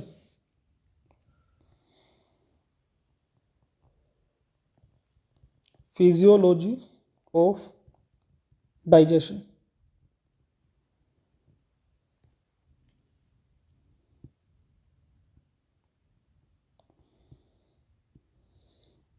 तो देखो इसमें क्या क्या आपको याद करना है। तो सबसे पहले देखो क्या होंगे आपके, जो आपके कार्बोहाइड्रेट्स, आपके जो कार्बोहाइड्रेट्स हैं उन पे आपके एंजाइम काम करेंगे एंड तोड़ के उनसे बना देंगे आपका ग्लूकोज। देन आपके प्रोटीन्स, जब आपके प्रोटीन्स टूटेंगे तो प्रोटीन से टूट के बन जाएंगे आपके एमाइनो एसिड्स। ठीक है, देन आपके फैट्स, फैट्स से टूट के बन जाएंगे आपके क्या, fatty acid plus glycerol, fatty acid plus आपका ग्लिसरॉल। ठीक है, एंड आपके जो क्या होंगे, न्यूक्लिक एसिड्स, न्यूक्लिक एसिड्स। तो न्यूक्लिक एसिड्स से टूट के बन जाएंगे आपके न्यूक्लियोटाइड्स। ठीक है, तो अब देखो भाई इसमें आपका, एंड हर स्टेप पे यहाँ पे क्या काम करेंगे आपके different enzymes. E represents here your enzymes. अब हम यहाँ पे देखेंगे आपके डिफरेंट एंजाइम्स। देखो जो मेजरली आपके यहाँ पे एंजाइम काम करते हैं वो हैं आपके हाइड्रोलेसिस, हाइड्रोलेसिस। ठीक है, अब इन हाइड्रोलेसिस में आपके कौन से एंजाइम आपके कहाँ पे प्रेजेंट होते हैं वो चीज़ें हमें देखनी है। तो सबसे पहले यहाँ पे हम बात करेंगे आपके जूसेस के बारे में कि आपका कौन सा जूस है। ठीक है, और यहाँ पे आपके एंजाइम्स आ जाएंगे जैसे आपके कार्बोहाइड्रेजेस, कार्बोहाइड्रेजेस, देन आपके प्रोटीएजेस, देन आपके लाइपेजेस और आपके न्यूक्लियस। ठीक है, तो क्या क्या हो गया, कार्बोहाइड्रेजेस, प्रोटीएजेस, लाइपेजेस एंड आपके न्यूक्लियसेस। ये आपके एंजाइम्स हैं भाई, जिनको हम, चलो ये ऐसे तो ख़राब सा लग रहा है। तो first is carbohydrases, then proteases, lipases and nucleases. अब देखो सबसे पहले हम बात करेंगे आपके स्लाइवा के बारे में। जूस कौन सा होगा, स्लाइवा के बारे में हम बात कर रहे हैं, स्लाइवा। तो जो आपका स्लाइवा है इसमें आपका जो कार्बोहाइड्रेट्स के डाइजेशन के लिए एंजाइम प्रेजेंट होता है वो होता है आपका alpha salivary amylase, alpha salivary amylase. ठीक है, अल्फा सलाइवरी एमाइलेज होता है जिसको हम बोलते हैं आपका पटाइलिन, दैट इज योर पटाइलिन। ठीक है, अब यहाँ पे आपका प्रोटीन्स के डाइजेशन के लिए कुछ भी नहीं होता। आपके लिपिड के डाइजेशन के लिए जो प्रेजेंट होता है वो होता है लिंगुअल लाइपेज। क्या होता है, लिपिड्स के लिए होता है आपका लिंगुअल लाइपेज। ठीक है, और जो आपका ये लिंगुअल लाइपेज है ये यहाँ पे नॉन फंक्शनल होता है, it is non functional, non functional. और बात की जाए आपके न्यूक्लियोटाइड्स के डाइजेशन के लिए, न्यूक्लिक एसिड्स के डाइजेशन के लिए, यहाँ पे आपका स्लाइवा में कुछ नहीं होता। तो स्लाइवा में अगर डाइजेशन के रिगार्डिंग जो इंपॉर्टेंट चीज़ आपकी प्रेजेंट होती है वो होती है आपका alpha salivary amylase. And NCERT में आपने एक लाइन भी पढ़ी होगी कि जो आपकी ओरल कैविटी होती है उसमें आपका 30% आपका स्टार्च हाइड्रोलाइज्ड हो जाता है। ठीक है, क्या in oral cavity, oral cavity 30% starch is hydrolysed, hydrolysed. ठीक है, तो ये लाइन आपको याद रखनी है कि जो ओरल कैविटी होती है उसमें आपका कितना परसेंट, 30% स्टार्च आपका हाइड्रोलाइज हो जाता है, यानी कि वो टूट जाता है। ठीक है, नेक्स्ट आते हैं आपके क्या, next is your, second is your gastric juice. Gastric juice. अब अगर गैस्ट्रिक जूस की हम बात करें तो गैस्ट्रिक जूस में आपका कार्बोहाइड्रेट के डाइजेशन के लिए क्या होता है आपका गैस्ट्रिक अमाइलेज होता है, बट वो यहाँ पे नॉन फंक्शनल होता है। क्या होता है, gastric amylase, gastric amylase present है बट कैसा है, इट इज नॉन फंक्शनल। ठीक है, ये नॉन फंक्शनल है। अब यहाँ पे जो आपको याद रखना है, आपका प्रोटीन्स के डाइजेशन के लिए प्रेजेंट होता है पेप्सिनोजन एंड प्रोरेनिन। क्या क्या, पेप्सिनोजन और आपका प्रोरेनिन। प्रोरेनिन के बारे में याद रखना, जो आपका प्रोरेनिन होता है ये मिलता है आपका इन्फेंट्स में और आपके रूमिनेंट्स में। किसमें, इन्फेंट्स में। ठीक है, प्रोरेनिन आपका इन्फेंट्स में देखने को मिलता है, और ये दोनों कैसे होते हैं आपके, अभी फिलहाल इनएक्टिव होते हैं, इनका एक्टिवेशन करवाया जाता है। ठीक है, देन अगर गैस्ट्रिक जूस में बात करें आपके लिपिड के डाइजेशन के लिए, तो यहाँ पे आपका गैस्ट्रिक लाइपेज प्रेजेंट होता है, बट वो नॉन फंक्शनल होता है। क्या होता है? गैस्ट्रिक लाइपेज प्रेजेंट, ठीक है, बट ये गैस्ट्रिक लाइपेज कैसा है? It is non functional. Gastric lipase आपका नॉन फंक्शनल है और आपका यहाँ पे न्यूक्लिक एसिड्स के डाइजेशन के लिए कुछ नहीं है, ठीक है। तो ये आपको इतना याद रखना है। अब यहाँ देखो, नेक्स्ट आ जाता है आपका क्या? Pancreatic juice. Third is your pancreatic juice. तो भाई देखो, जो आपका पैनक्रियाटिक जूस होता है उसमें प्रेजेंट होता है आपका क्या? Pancreatic amylase. क्या चीज? पैनक्रियाटिक अमाइलेज फॉर आपके कार्बोहाइड्रेट के डाइजेशन के लिए। और इस पैनक्रियाटिक अमाइलेज को हम बोलते हैं आपका क्या? अमाइलोप्सिन। अमाइलोप्सिन, ठीक है। देन आपका जो पैनक्रियाटिक जूस है उसमें प्रोटीन्स के डाइजेशन के लिए क्या क्या प्रेजेंट होता है, ये देखो। अब प्रोटीन्स के डाइजेशन के लिए यहां मिलता है आपको एक तो ट्रिप्सिनोजन, ट्रिप्सिनोजन, ठीक है, काइमोट्रिप्सिनोजन, काइमोट्रिप्सिनोजन, काइमोट्रिप्सिनोजन। देन उसके बाद प्रोकार्बोक्सी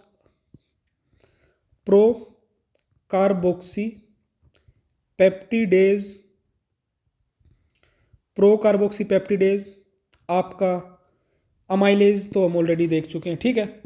ये आपकी तीन चीज़ें मिलती हैं आपके प्रोटीन्स के डाइजेशन के लिए आपके पैनक्रियाटिक जूस में। अब नेक्स्ट जो चीज़ है वो देखो, आपके लिपिड्स के डाइजेशन के लिए प्रेजेंट होता है यहाँ पे पैनक्रियाटिक लाइपेज। Pancreatic lipase. और इस पैनक्रियाटिक लाइपेज को हम क्या बोलते हैं? आपका स्टिप्सिन, STEAPSIN, स्टिप्सिन, ठीक है। और यहाँ पे आपके न्यूक्लिक एसिड्स के डाइजेशन के लिए प्रेजेंट होते हैं डीऑक्सीराइबोन्यूक्लियेज एंड राइबोन्यूक्लियेज। क्या?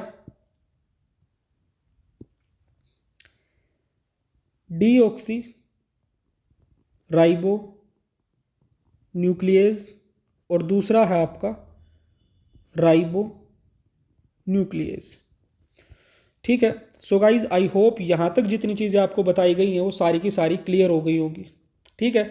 अब इसके बाद नेक्स्ट आता है आपका सक्कस इंटेरिकस।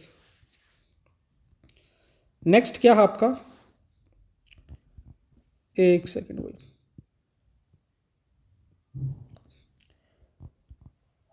सक्कस एंटेरिकस,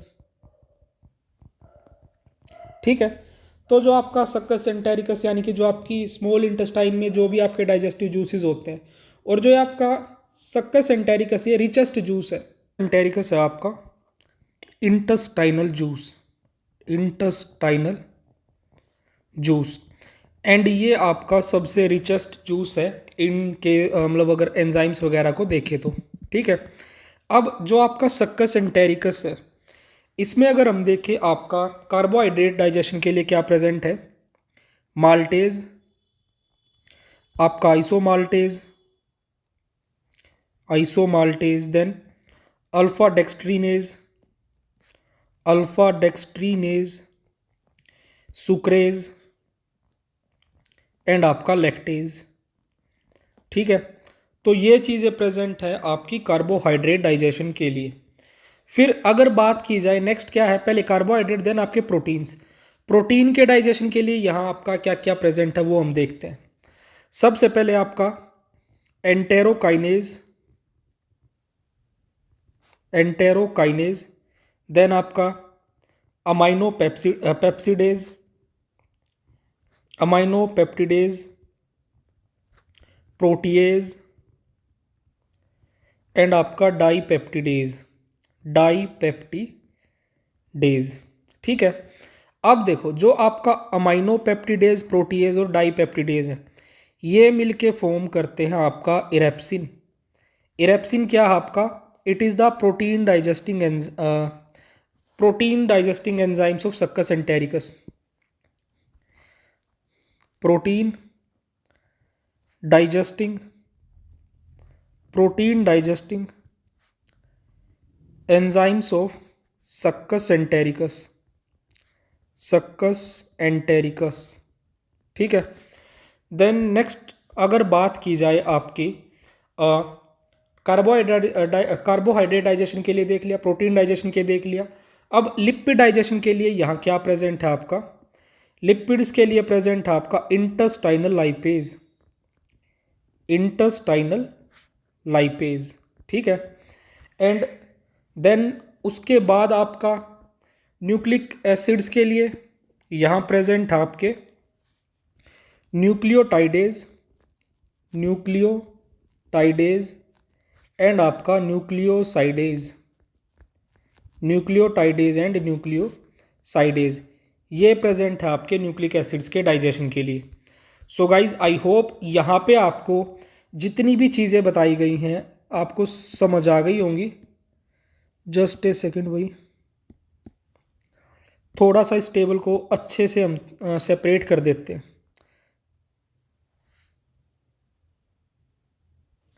ठीक है। देन आपका गैस्ट्रिक जूस के बाद है आपका, ठीक है, उसके बाद आपका एक डिवीजन ये यहाँ पे इस तरह से। तो ये हो गई भाई आपकी टेबल तैयार, ठीक है। तो सबसे पहले जूसेस में आपका क्या क्या, स्लाइवा में आपका कार्बोहाइड्रेट के डाइजेशन के लिए पटाइलिन है, लिपिड्स के लिए लिंगोलाइपेज है, प्रोटीन डाइजेशन और न्यूक्लिक एसिड डाइजेशन के लिए कुछ नहीं है। इसी तरह से भाई बाकी में भी सारी चीज़ों को अच्छे से याद कर लेना।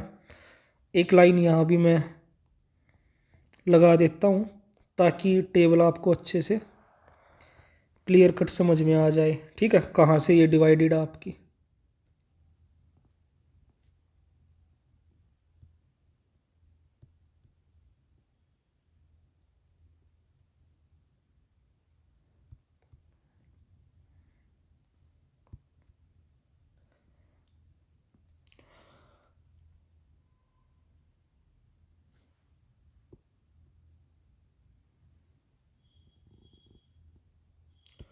तो ये हो गई भाई आपकी टेबल तैयार।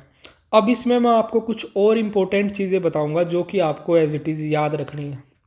तो जो भी पॉइंट आपको बताया जाए उसको एज इट इज़ याद रख लेना। सबसे पहले देखो, हमने आपका सलाइवरी एंजाइम्स के बारे में देखा, तो यहाँ देखो एक बार आपकी जो सलाइवरी ग्लैंड के सिक्रीशंस हैं उनके बारे में। सलाइवरी ग्लैंड्स,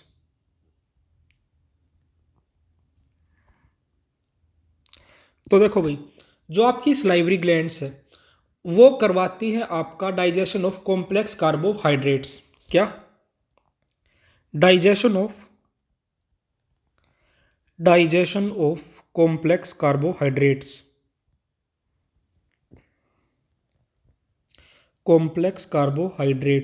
ठीक है। जैसे कि आपका कार्बोहाइड्रेट को तोड़ के बनवा देंगे आपके माल्टोज, जो कि क्या है एक आपका, इट इज़ अ डाइसेकेराइड। ये एक आपका डाइसेकेराइड है, ठीक है। बट यहाँ पे आपको याद रखना है, बट देखो क्या करवाया, सलाइवरी ग्लैंड्स ने आपके कॉम्प्लेक्स कार्बोहाइड्रेट को तोड़ के माल्टोज बनवा दिया जो कि एक डाइसेकेराइड है।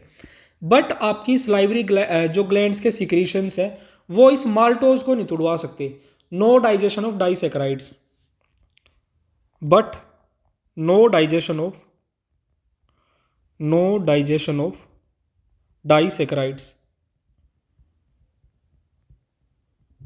ठीक है। तो ये आपको याद रखना है।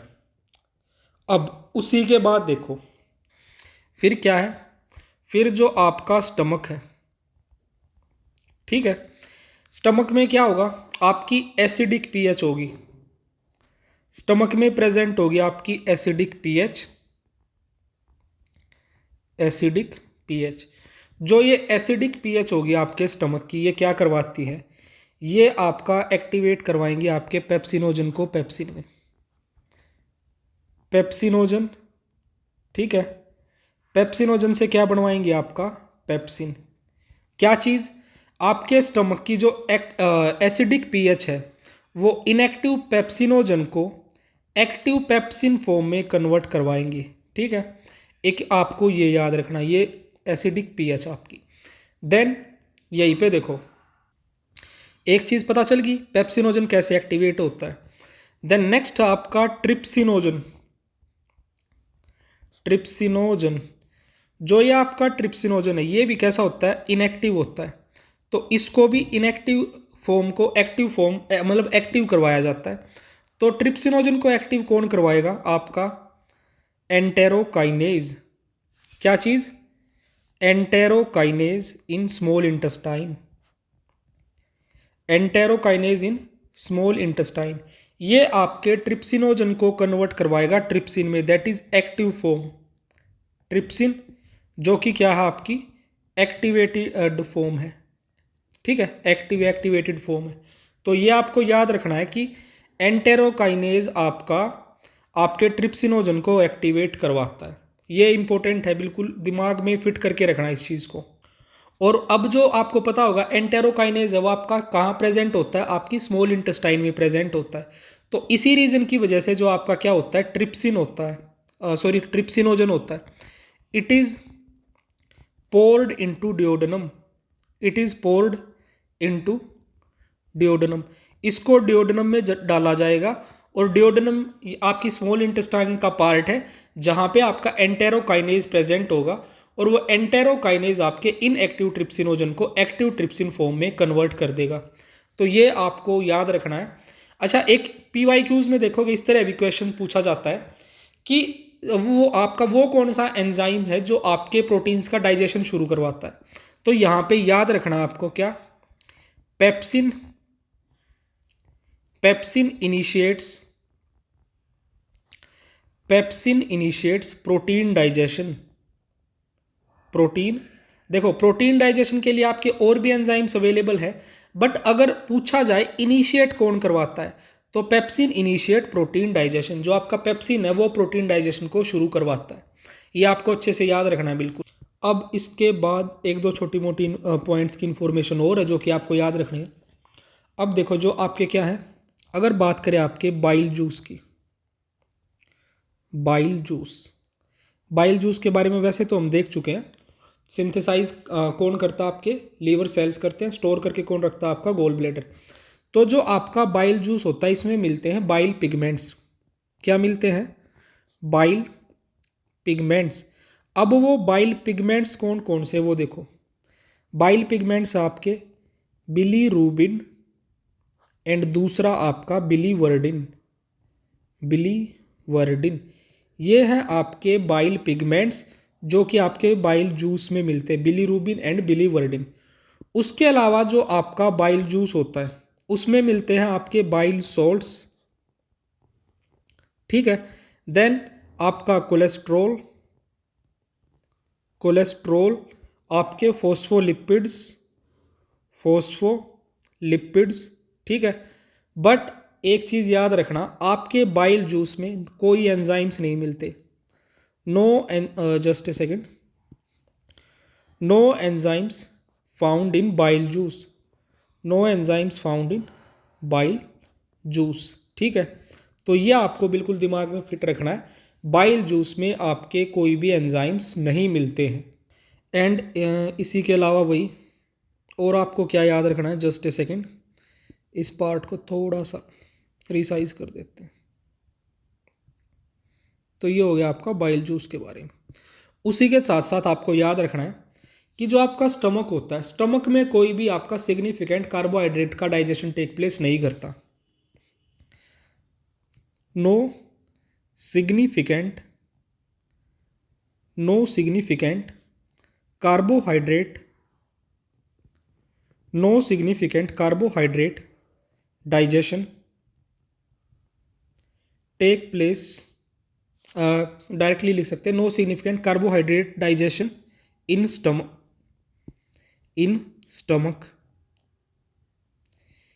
Stomach due to acidic environment. Due to acidic environment.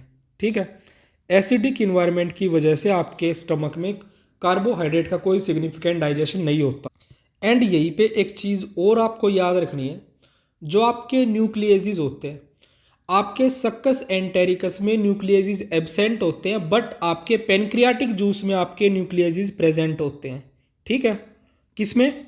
Succus entericus में न्यूक्लियेसिस एब्सेंट है और पेनक्रियाटिक जूस में आपके न्यूक्लियेसिस प्रेजेंट है। देखो ये nuclease, ribonuclease and deoxyribonuclease, but succus entericus में एब्सेंट है। तो एक ये पॉइंट भी याद रखना, nucleases are absent in nucleases are absent in succus entericus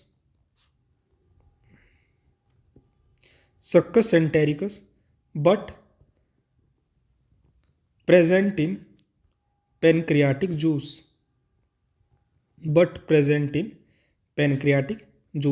पर आपका जो पेनक्रियाटिक जूस है उसमें आपके न्यूक्लियेसिस प्रेजेंट होते हैं। तो ये आपको याद रखने, न्यूक्लियेसिस एब्सेंट इन सक्कस एंटेरिकस। ठीक है, आई होप यहाँ तक जितनी इन्फॉर्मेशन बताई गई आपको साथ की साथ याद हो गई होगी। अब इसके बाद देखो भाई, अब इसके बाद क्या है, जो आपके फैट्स एंड सेल्यूलोज है वो स्टमक में टोटली अनडाइजेस्टेड पहुँचते हैं। ठीक है, तो याद रखना, fat and just a second, fat and cellulose reach stomach totally undigested. तो ये आपको याद रखना है।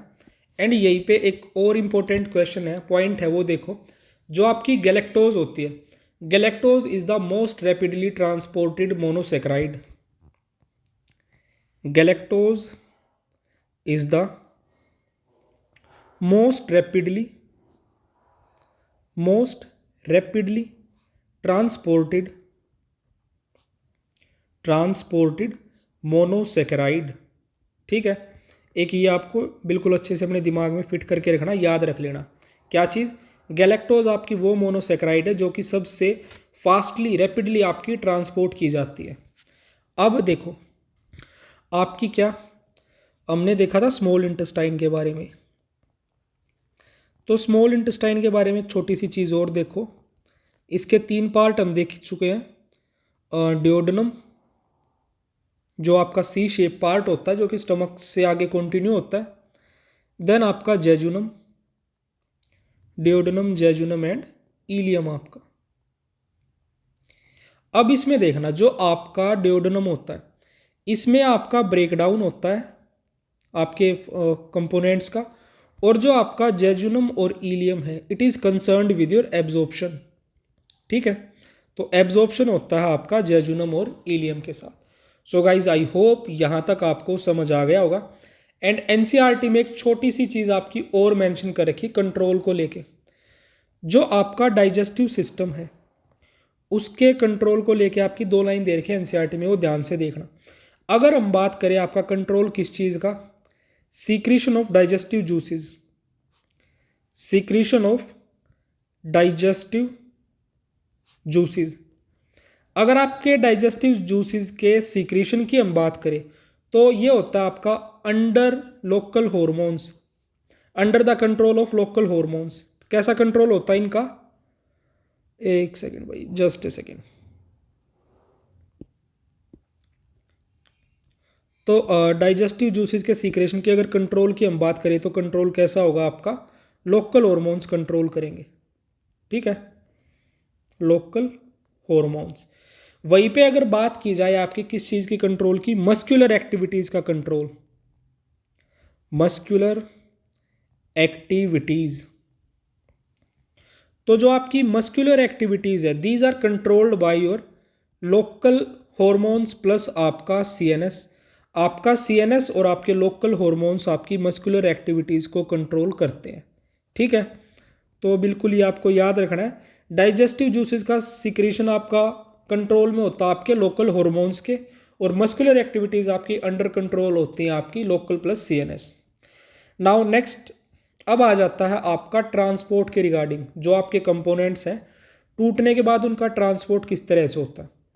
भाई ये थोड़ा सा इंपॉर्टेंट है, डायरेक्टली पूछा जाता है, मैं बताता हूँ आपको।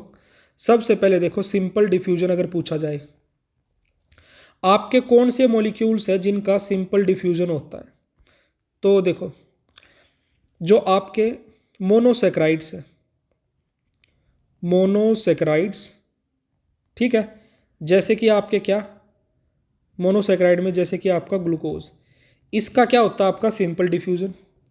आपके अमाइनो एसिड्स, अमाइनो एसिड्स का क्या होता है सिंपल डिफ्यूजन।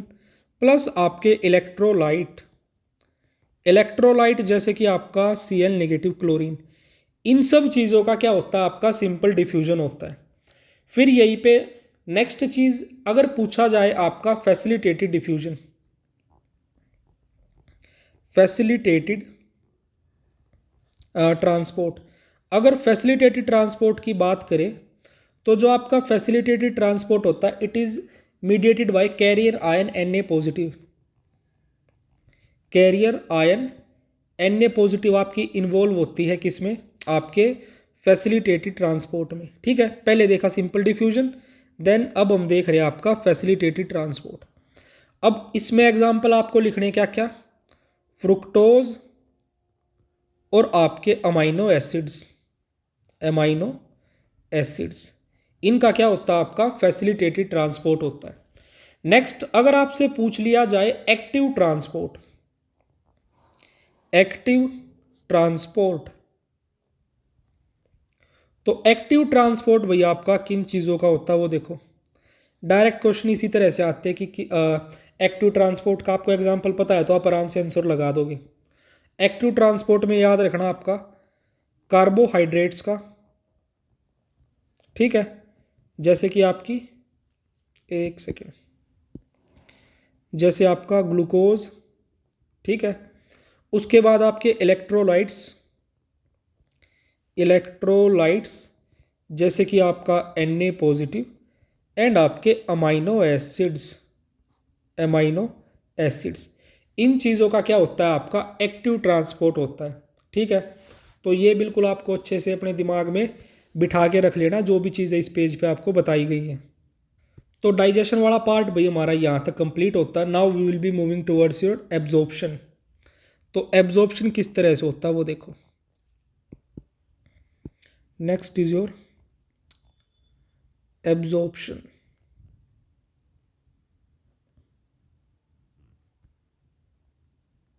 एब्जॉर्प्शन यानी कि जो भी चीज़ें आपकी टूट चुकी हैं, स्मॉल कॉम्प्लेक्स मॉलिक्यूल से सिंप्लीफाइड फॉर्म में आ चुकी, उनको आपकी ब्लड स्ट्रीम में पहुंचाना। ठीक है, तो अगर एब्जॉर्प्शन की बात की जाए तो आपका एब्जॉर्प्शन शुरू हो जाता है आपकी बक्कल कैविटी से। सबसे पहले कहाँ से शुरू हो जाता है आपकी बक्कल कैविटी से। ठीक है, तो बक्कल कैविटी में आपका एब्जॉर्प्शन होता है बट थोड़ा सा कम होता है। अब वो किन किन चीज़ों का एब्जॉर्प्शन होता है वो देखो, एब्जॉर्प्शन जैसे कि आपका वाटर प्लस आपका few water soluble, few H2O soluble vitamins, water soluble vitamins का एब्जॉर्प्शन हो जाएगा। ठीक है, और आपके कुछ आपकी ड्रग्स का, प्लस यही लिख सकते हैं हम, आपकी कुछ ड्रग्स। ठीक है, ड्रग्स में जैसे कि आपकी एस्पिरिन, इन चीज़ों का जो आपका एब्जॉर्प्शन होता है वो आपका बक्कल कैविटी में ही शुरू हो जाता है। देन नेक्स्ट आता है आपका स्टमक का, स्टमक में। तो अगर स्टमक की हम बात करें तो स्टमक में भी वही सेम, अगर डाइजेशन देखें किस किस चीज़ का होता है तो आपका एल्कोहल हम लिख सकते हैं, जैसे कि आपका इथेनॉल, इथेनॉल प्लस आपका वाटर एंड आपकी कुछ आयंस, इन चीज़ों का जो आपका एब्जॉर्प्शन होता है वो आपका स्टमक में होता है। फिर जो मेजर अगर एब्जॉर्प्शन की हम बात करें वो आ जाता है आपका स्मॉल इंटेस्टाइन में। Third is your small intestine, small intestine. तो अब स्मॉल इंटेस्टाइन में जो आपका एब्जॉर्प्शन है वो किस तरह से होता है वो देखो, देखो क्या क्या चीज़ें हैं जिनका एब्जॉर्प्शन कराना है। जो आपके कार्बोहाइड्रेट्स थे, कार्बोहाइड्रेट्स ने टूट के मोनोसेक्राइड बनाए, प्रोटीन्स ने टूट के अमाइनो एसिड बनाए, फैट्स ने टूट के आपके फैटी एसिड प्लस ग्लिसरॉल बनाया, उसी तरह से फिर आपके बाइल सोल्ट्स वगैरह, विटामिन्स थे, मिनरल्स थे, उन चीज़ों का एब्जॉर्प्शन होना। तो अगर बात की जाए आपकी स्मॉल इंटेस्टाइन में, तो जो सबसे पहली चीज़ है जिसका एब्जॉर्प्शन होना वो है आपके क्या, that is your monosaccharides. Carbohydrates का आपका एब्जॉर्प्शन शुरू होगा। तो देखो भाई, मोनोसेक्राइड्स में आपका जैसे कि आपका ग्लूकोज, ग्लूकोज का जो ट्रांसपोर्ट होता है वो कैसा होता है, simple diffusion plus active transport. अगर फ्रुक्टोज की बात करें तो आपका कैसा होता है, simple diffusion plus facilitated diffusion. Then galactose की बात करें तो गैलेक्टोज के केस में क्या होता है आपका, डिफ्यूजन प्लस आपका एक्टिव ट्रांसपोर्ट। ठीक है, तो इनको क्या किया जाता है, इन सबको डायरेक्टली आपका डाल दिया जाता है किसमें, आपके ब्लड में। ठीक है, ब्लड से ये जाएंगे आपकी मिसेंट्रिक वेन में, मिसेंट्रिक वेन। ठीक है, मिसेंट्रिक वेन से ये पहुंचेंगे आपके हिपैटिक पोर्टल वेन में, हिपैटिक पोर्टल वेन में ये चीज़ें आपकी सारी पहुंच जाएंगी। ठीक है, एंड हिपैटिक पोर्टल वेन के बाद अल्टीमेटली लास्ट में ये पहुंच जाएंगी कहाँ, आपकी लीवर में। ठीक है, दिस इज योर लीवर। तो लीवर में इन सारी चीज़ों को पहुंचाया जाएगा। देन इसके बाद नेक्स्ट जो चीज़ आती है वो क्या है आपके, अमाइनो एसिड्स, अमाइनो एसिड्स। तो अमाइनो एसिड्स का जो ट्रांसपोर्ट होता है वो कैसे होता है आपका, डिफ्यूजन से। ठीक है, और अगर आपके अमाइनो एसिड्स कैसे होंगे, अगर आपके अमाइनो एसिड्स असेंशियल हैं, क्या है, असेंशियल अमाइनो एसिड्स हैं,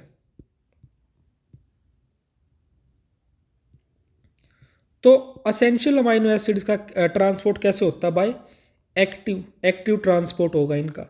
अगर आपके कुछ आपके अमाइनो एसिड्स ऐसे भी हैं, फ्यू अमाइनो एसिड्स जिनका जो ट्रांसपोर्ट है वो होता है आपका फैसिलिटेटेड डिफ्यूजन से। तो इन अमाइनो एसिड्स को भी डायरेक्टली कहाँ डाल दिया जाएगा, आपके आपके ब्लड में इनको डाल दिया जाएगा। ठीक है, फिर वो वही mesenteric vein, hepatic portal vein and ultimately आपका लीवर में। फिर नेक्स्ट आते हैं आपके क्या, थर्ड इज योर व्हाट, आपके fatty acid plus glycerols, fatty acid plus glycerol. तो इनके बारे में याद रखना, जो आपके फैटी एसिड और ग्लिसरॉल हैं इनको डायरेक्टली ब्लड में एब्जॉर्ब नहीं करवाया जा सकता, can not be directly absorbed into blood, can not be directly absorbed into blood, blood में इनको डायरेक्टली एब्जॉर्ब नहीं करवाया जा सकता। ठीक है, तो इनको क्या करवाया जाता है, इनको चेंज किया जाता है आपका किसमें, एलडीएल में, यानी कि आपकी लो डेंसिटी लिपोप्रोटीन्स में। तो इनको किस में चेंज किया जाएगा, आपका लो डेंसिटी लिपोप्रोटीन्स में, यानी कि आपके काइलोमाइक्रोन्स में, काइलोमाइक्रोन्स। ठीक है, यानी कि जो क्या होंगे, आपके जो लिपिड पार्ट है उसको एक प्रोटीन्स की कवरिंग दी जाएंगी। ठीक है, किस तरह से, ये मान लीजिए ये है आपका लिपिड पार्ट, जो डॉट डॉट दिख रही है ये लिपिड हो गया, दिस इज लिपिड पार्ट, और इनके चारों तरफ इनको एक प्रोटीन कवरिंग दी जाएगी, ये हो जाएगी आपकी प्रोटीन कवरिंग। ठीक है, और इस फॉर्म में फिर इसको आपकी लैक्टील में डाला जाएगा, कहाँ भेजा जाएगा इसको, आपकी लैक्टील में। ठीक है, जहाँ से ये आपके लिम्फ में एंटर करेंगे और फिर आपके लिम्फ से आपके काइलोमाइक्रोन्स प्लस आपके फैट सोल्यूबल विटामिन्स होंगे, इनको डाला जाएगा आपकी कहाँ, आपकी हिपैटिक पोर्टल वेन में, और हिपैटिक पोर्टल वेन से ये आपकी लीवर में पहुँच जाएंगे। ठीक है, देन आपकी कुछ चीज़ें होती हैं जैसे कि, जस्ट ए सेकेंड भाई, थोड़ा सा इस सारे कंटेंट को हम ऑर्गेनाइज करते हैं, थोड़ा सा रिसाइज करते हैं हल्का सा। तो अब देखो नेक्स्ट है आपका यहाँ पे किन किन चीज़ों का, अब आपकी जैसे कुछ चीज़ें आ जाती है जैसे कि आपके बाइल सोल्ट्स, ठीक है, प्लस आपके वाइटामिन्स, कुछ आपके मिनरल्स, ठीक है, मिनरल्स, देन आपके water plus nitrogenous bases, water और आपके नाइट्रोजनस एन बेसिस से समझ जाना, नाइट्रोजनस बेसिस। इनका क्या होता है, इनका होता है आपका डिफ्यूजन और एक्टिव ट्रांसपोर्ट। क्या होता है, एक तो डिफ्यूजन और जो इंपॉर्टेंट चीज़ है उनका एक्टिव ट्रांसपोर्ट भी आपका देखने को मिलता है, ठीक है। तो इन सारी चीज़ों को आपका कहाँ डाल दिया जाएगा, डायरेक्टली आपके ब्लड में, और ब्लड से अल्टीमेटली ये भी कहाँ पहुँचेंगे, आपके हिपैटिक पोर्टल वेन में, और फिर हिपैटिक पोर्टल वेन से आपकी लीवर में। तो इस तरह से भाई आपका डिफरेंट चीज़ों का जो एब्जॉर्प्शन है वो करवाया जाता है, ठीक है। इसके बाद बात आती है आपकी लार्ज इंटेस्टाइन की। Next is your large intestine. Large intestine, तो लार्ज इंटेस्टाइन में देखो अब क्या होता है। जो आपकी लार्ज इंटेस्टाइन है इसमें आपका कुछ एब्जॉर्प्शन होता है वाटर का, प्लस आपके मिनरल्स का, प्लस वाइटामिन्स, एंड आपके कुछ few amino acids, few amino acids, ठीक है। ये आपको बिल्कुल अच्छे से याद रखना है। अब देखो, पहले चीज़ों को हमने डाइजेशन में हमने कॉम्प्लेक्स चीज़ों को सिंपल फॉर्म में तोड़ा, फिर एब्जॉर्प्शन में जो टूटी हुई सिंप्लीफाइड फॉर्म थी आपकी उनको ब्लड में एब्जॉर्ब करवाया। इसके बाद लास्ट स्टेप आता है आपका क्या, एसिमिलेशन। तो एसिमिलेशन में क्या होता है, जो भी आपके ये सिंप्लीफाइड फॉर्म्स हैं मॉलिक्यूल्स की, इनको यूज़ करके आपके टिश्यूज़ उनको यूज़ करेंगे एंड उनसे कुछ आपके यूटिलाइजेबल आपके सब्सटेंस फॉर्म करेंगे। तो एसिमिलेशन को हम डिफाइन कर लेते हैं, the absorbed nutrients, the absorbed nutrients are converted by cells into energy, or nutrients are converted by cells into energy, या फिर ग्रोथ के लिए तो एनर्जी ग्रोथ, या आपका रिपेयर मटेरियल्स, रिपेयर मटेरियल्स, ठीक है। तो जो भी चीज़ें हमने तोड़ी हैं उन सभी चीज़ों को यहाँ पे आपका यूटिलाइज किया जाएगा एसिमिलेशन में।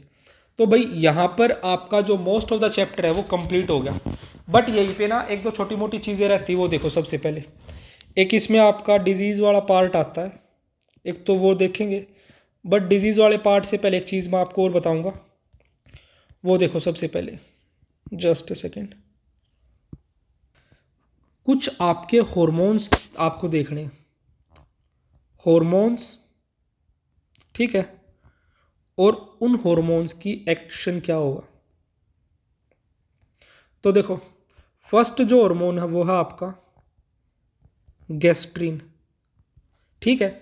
तो ये जो आपका गैस्ट्रीन है, एक सेकेंड में, क्या चीज़, आपका जो ये गैस्ट्रीन है, ये गैस्ट्रीन करवाता क्या है, ये करवाएगा आपका stimulate gastric glands, stimulate gastric glands, ये आपकी गैस्ट्रिक ग्लैंड्स को स्टिमुलेट करेगा, ठीक है, to release gastric juice, to release gastric juice, ठीक है। दूसरा हार्मोन यहीं पे आता है आपका क्या, दैट इज एंटेरोगेस्ट्रोन, एंटेरोगेस्ट्रोन। जो तुम्हारा ये एंटेरोगेस्ट्रोन होता है ये क्या करवाएगा, ये करवाएगा आपका inhibition of gastric secretion, inhibit gastric secretion, inhibit gastric secretion, आपके गैस्ट्रिक सिक्रीशंस को और उनकी जो मोटिलिटी है उसको रोकेगा, ठीक है। गैस्ट्रिन स्टिमुलेट करवा रहा है, एंटेरोगेस्ट्रोन इनहिबिट करवा रहा है। नेक्स्ट है आपका थर्ड, दैट इज सिक्रिटिन। जो आपका सिक्रिटिन है, सिक्रिटिन क्या करवाएगा आपका, stimulate bicarbonate secretion, stimulate bicarbonate secretion इन पैनक्रियाटिक जूस, इन पैनक्रियाटिक जूस, ठीक है। जो आपका पैनक्रियाटिक जूस होगा उसमें आपका बाइकार्बोनेट का सिक्रीशन करवाएगा। नेक्स्ट है आपका फोर्थ, दैट इज CCK, यानी कि आपका कोलसिस्टोकाइनिन, कोलसिस्टोकाइनिन।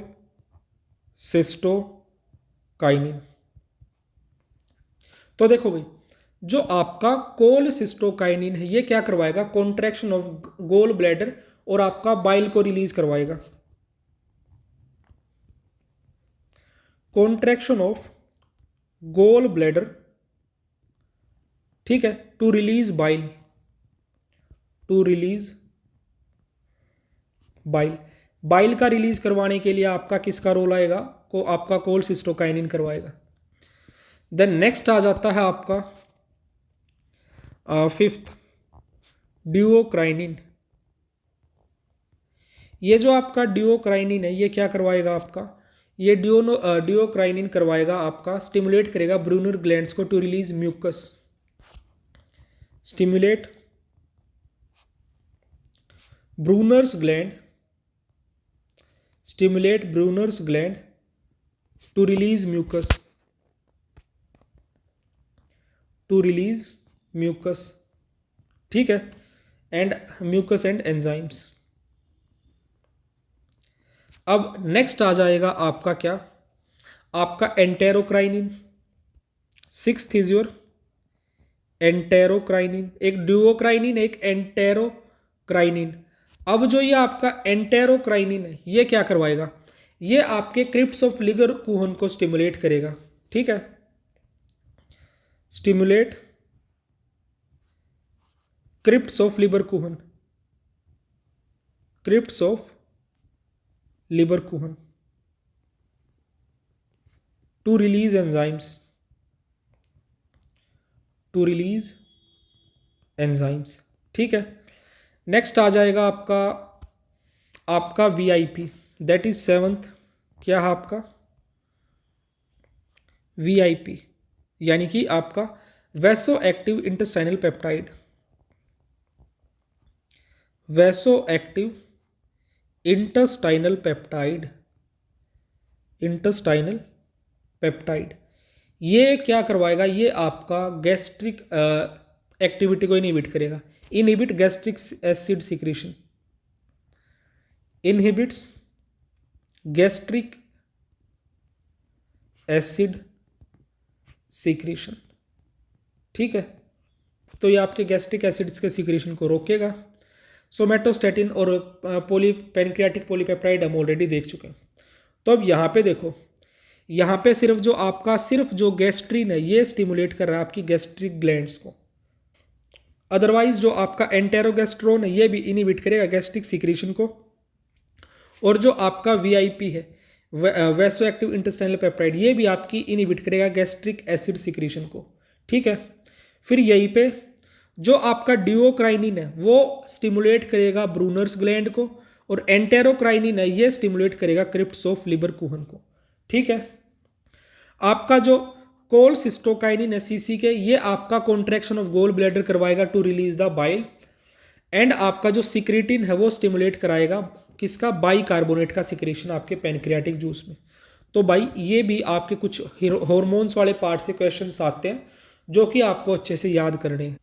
और इसके बाद आपके एक दो डिसऑर्डर्स हैं उनको अपना उससे कर लेना, क्या बोलते हैं, आपके NCERT से। और इसी के साथ जो हमारा आज का ये चैप्टर है डाइजेशन वाला, ये कंप्लीट होगा।